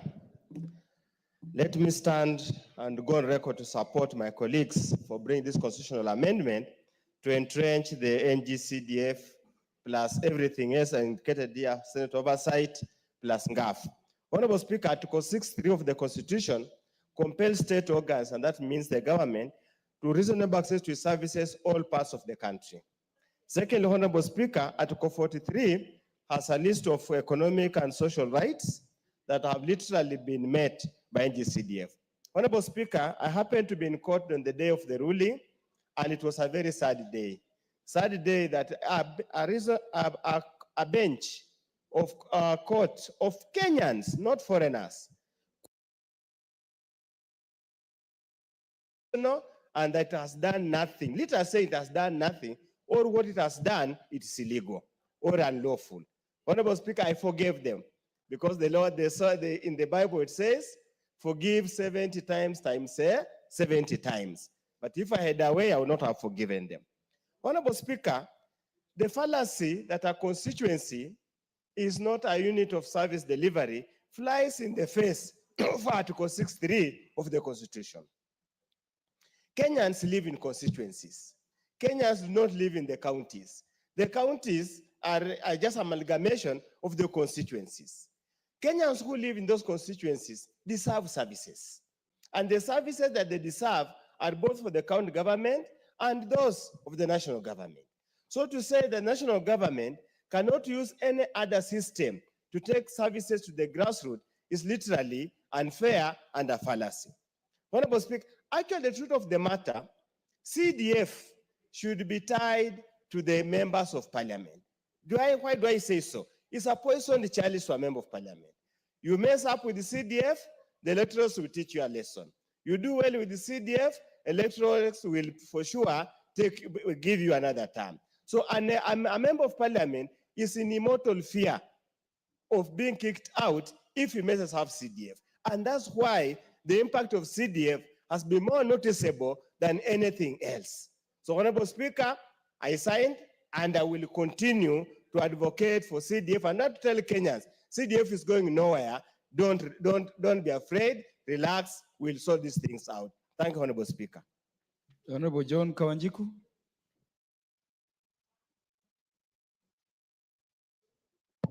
Thank you, Honorable Speaker. I want first to rise and support this motion, and particularly also congratulate the two members, Honorable Chepkonga and the committee that has sat down and come up with the specifics of making sure that we entrench NGCDF and GAF and Senate oversight into the Constitution, Mr. Speaker. It is clear, and I understand that the mood of the House, that the majority of the members understand the concept of the CDF, Mr. Speaker. Many projects that we have undertaken in our constituency, including making sure that we have built modern police post, Mr. Speaker, whereby that in the security sectors that have been neglected for a very long time. When you talk about the education sector, making sure we modernize our public day schools, our public primary schools, making sure that we oversight and make sure that every member of each and every constituency is able to benefit from the bursary, Mr. Speaker, and make sure that we prudently ensure and oversight the money that we have been allocated to us by the NGCDF. Mr. Speaker, we must also say that is the unit of the devolution that really works. Sometimes we normally spend a lot of money giving governors a lot of resources, but you can't be able to locate this money within our constituency. But within the constituency, you can be able to see different projects that has been done by the NGCDF, Mr. Speaker. Even though I was against the Senate Oversight Fund, but I feel like it is high time we also support the Senate so that they also make sure that devolution work and prudent use of government resources through the devolution, Mr. Speaker. I rise to support. Honorable Joseph Oyula. Thank you, Honorable Speaker, for giving me this opportunity to also contribute to this motion. Mr. Speaker, I want to start by thanking Honorable Chepkonga for reviving this motion which was brought to this House more than a year ago. Mr. Speaker, NGCDF has been fought by individuals or groups of individuals who were getting a lot of money from the donors under the pretext that they were paying fees for vulnerable children. So, Mr. Speaker, this is the only route that will enable, that will make these people not to interfere with NGCDF. As it has been said, NGCDF has done a lot of work in the constituencies, and NGCDF must be protected. If you go out here, everybody will tell you, protect the NGCDF because it is the only fund that, that has done projects in the rural areas. So it is important that NGCDF, Gulf, and the other fund be protected by entrenching them in the Constitution. Thank you, Honorable Speaker. Honorable Jessica Mbalu.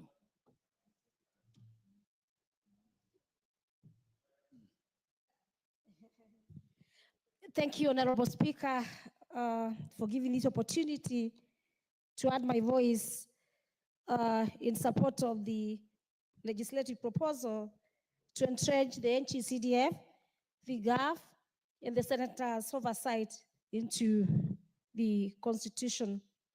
Mr. Speaker, as a member of Parliament representing a constituency, I am aware and I know how far as the NGCDF, especially because we do oversight, has taken or given the social impacts to our people.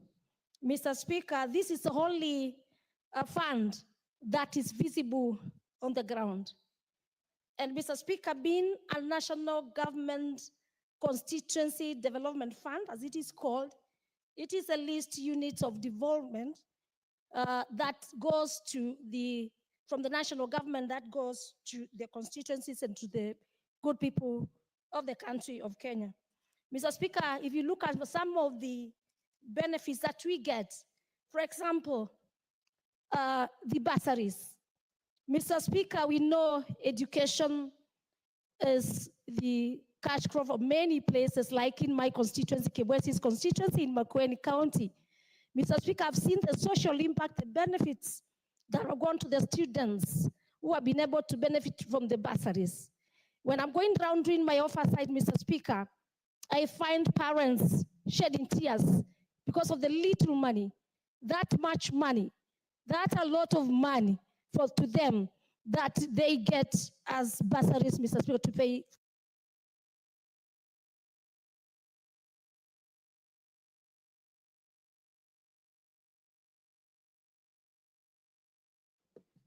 Your time is up.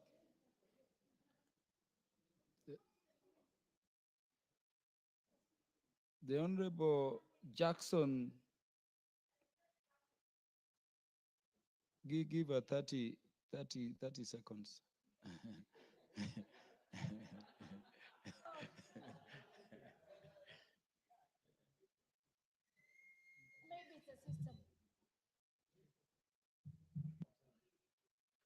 Power has gone. The ICT system. Yeah, Mr. Speaker, I think it says ICT, but I will just take your instructions, Mr. Speaker. The benefits of the security, Mr. Speaker, we know what we have done in terms of security. Issues of emergencies that's occur in our constituencies. Mr. Speaker, the NGCDF has been able to cater for all that.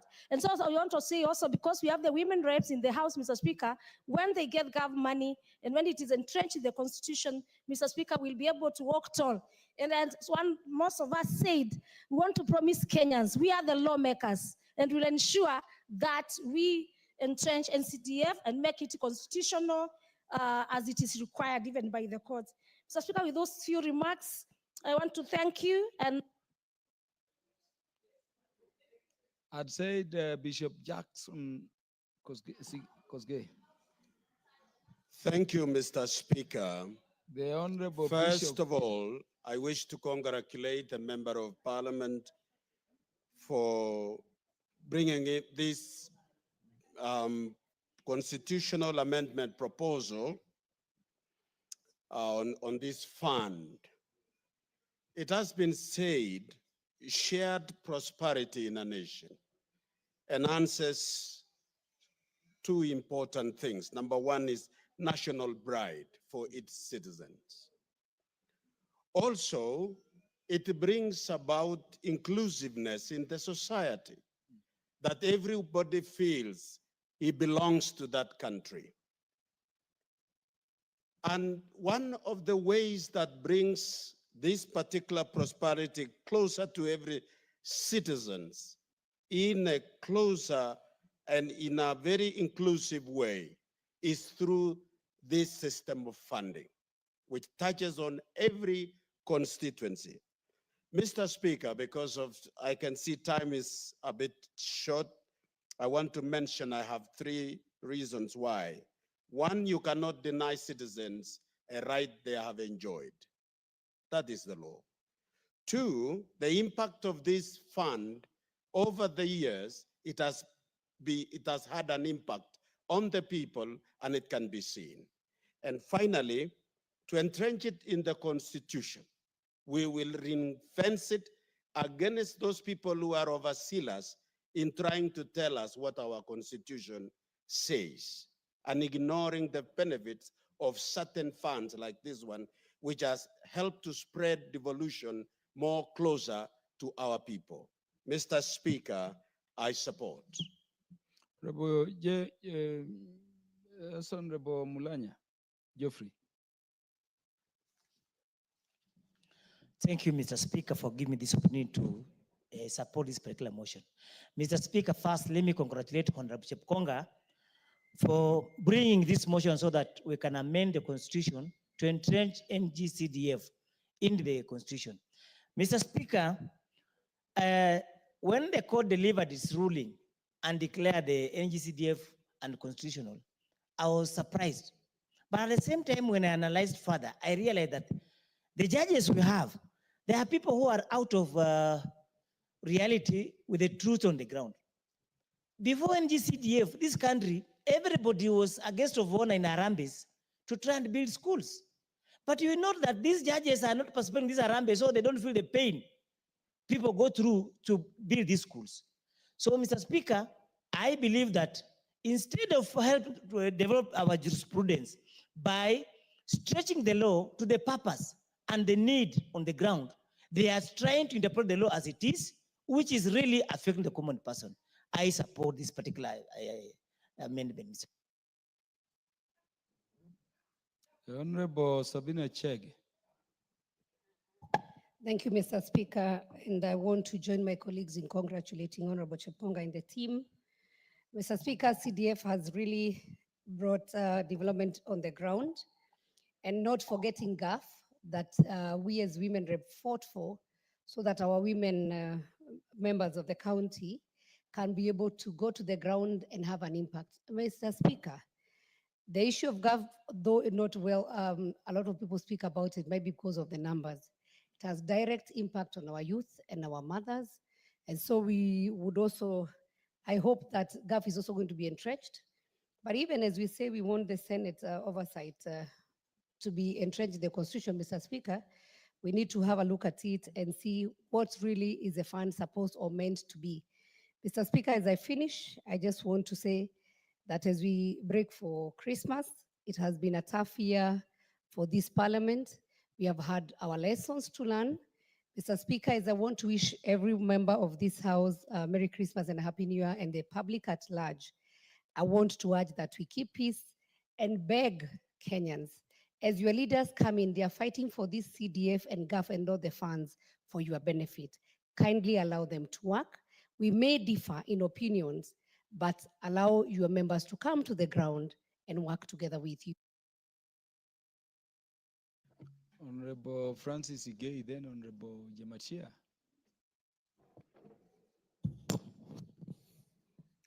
Honorable Speaker, thank you very much for giving me this opportunity to also support my colleagues on this very important amendment.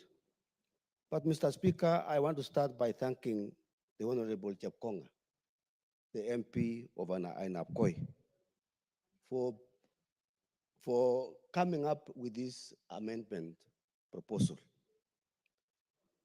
Mr. Speaker, this fund, NGCDF, is one of the most popular fund down there at the grassroots. Mr. Speaker, I want to say that the NGCDF is the real devolution in this country. We have this felt, and anybody opposing this NGCDF, Mr. Speaker, is fighting the poor of the poorest. Mr. Speaker, I want to say we are very happy this time that we are going to make the busybodies to be no longer relevant in this country, because they have done a lot of damage.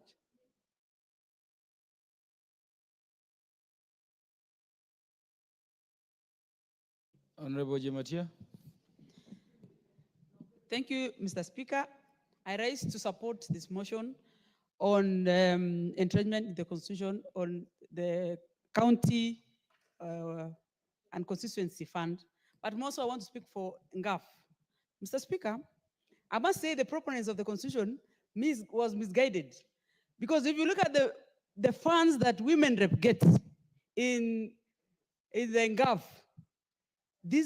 the monies are very little. Even as we entrench it in the Constitution, we really want this money to be considered and added adequately.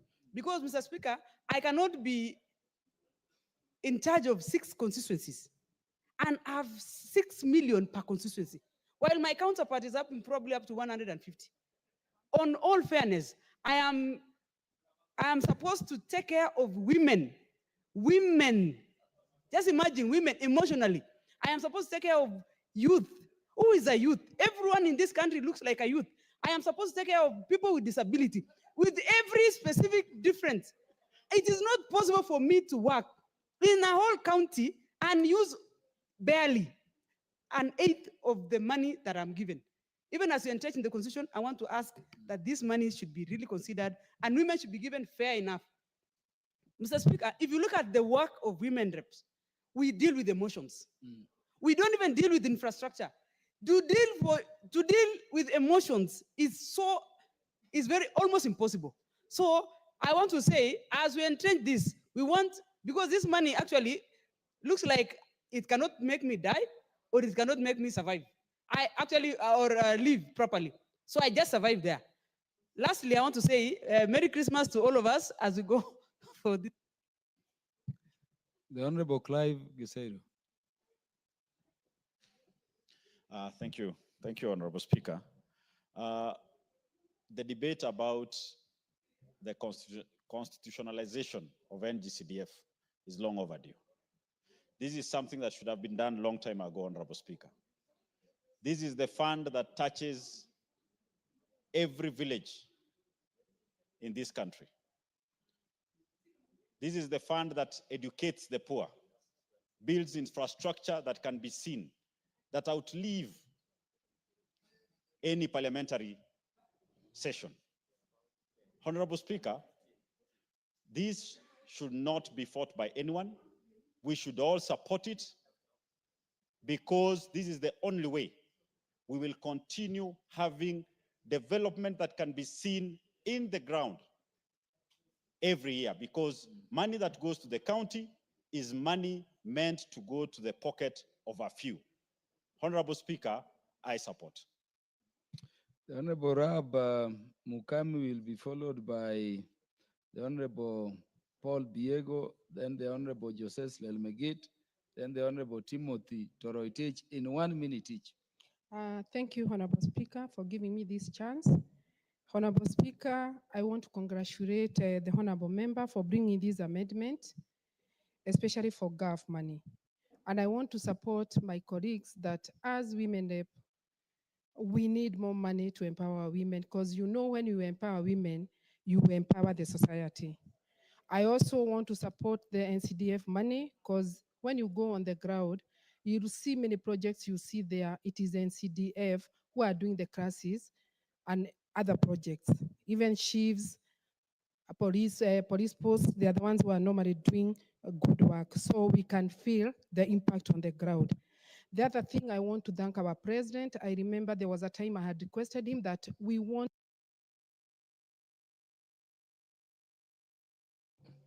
Next was Honorable Paul Biego. Thank you, Mr. Speaker. Sir, I raise to support this amendment on NGCDF and Gulf, as we are all aware that this fund has a vote on bursary. Mr. Speaker, bursary is open to local primary and secondary and tertiary institutions, hence accommodates a wide range span of education beneficiaries. Postgraduate students, of course, being included. NGCDF and Gulf advocates for accountability because no funds are allocated without public participation and the fund is disbursed equitably across the constituency. Mr. Speaker, sir, some members would not have been sitting in this house without this NGCDF. Children have dreams and let's make these dreams valid. So I support this amendment and congratulate Mr. Honorable Joseph Elmegit. Thank you, Honorable Speaker. I rise to support this amendment on this legislative proposal to entrench the national government constituencies the decentralized fund into the constitution. Honorable Speaker, as much as it promotes quality education, I don't want to forget on localized development. With this NGCDF, Honorable Speaker, we have a lot of businesses and contracts and that benefit the local mwananchi. So I want to support and also support this because we decentralize issues of development and also build the young entrepreneurs out there. Thank you, Honorable. Lastly, the Honorable Timothy Toroitich in 2 minutes.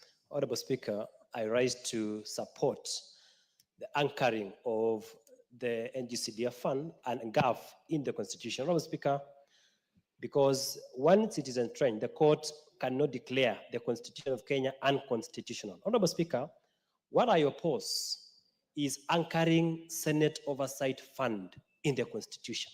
Honorable Speaker, that is akin to saying we want to create a fund to the members of the National Assembly to oversight the executive in functions of the national government under the Constitution. Honorable Speaker, already the senators are paid to oversight, which is their primary role is to oversight county governments. Why should we create a fund for the senators to oversight a function already entrusted to them by the Constitution? Honorable Speaker, we have county assemblies. What is the role of the county assemblies in this country if we are creating a fund to the senators to oversight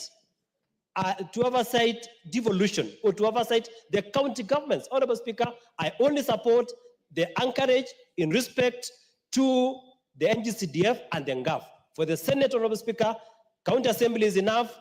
The role of oversight mandated by the Constitution, the senators, is enough. Thank you.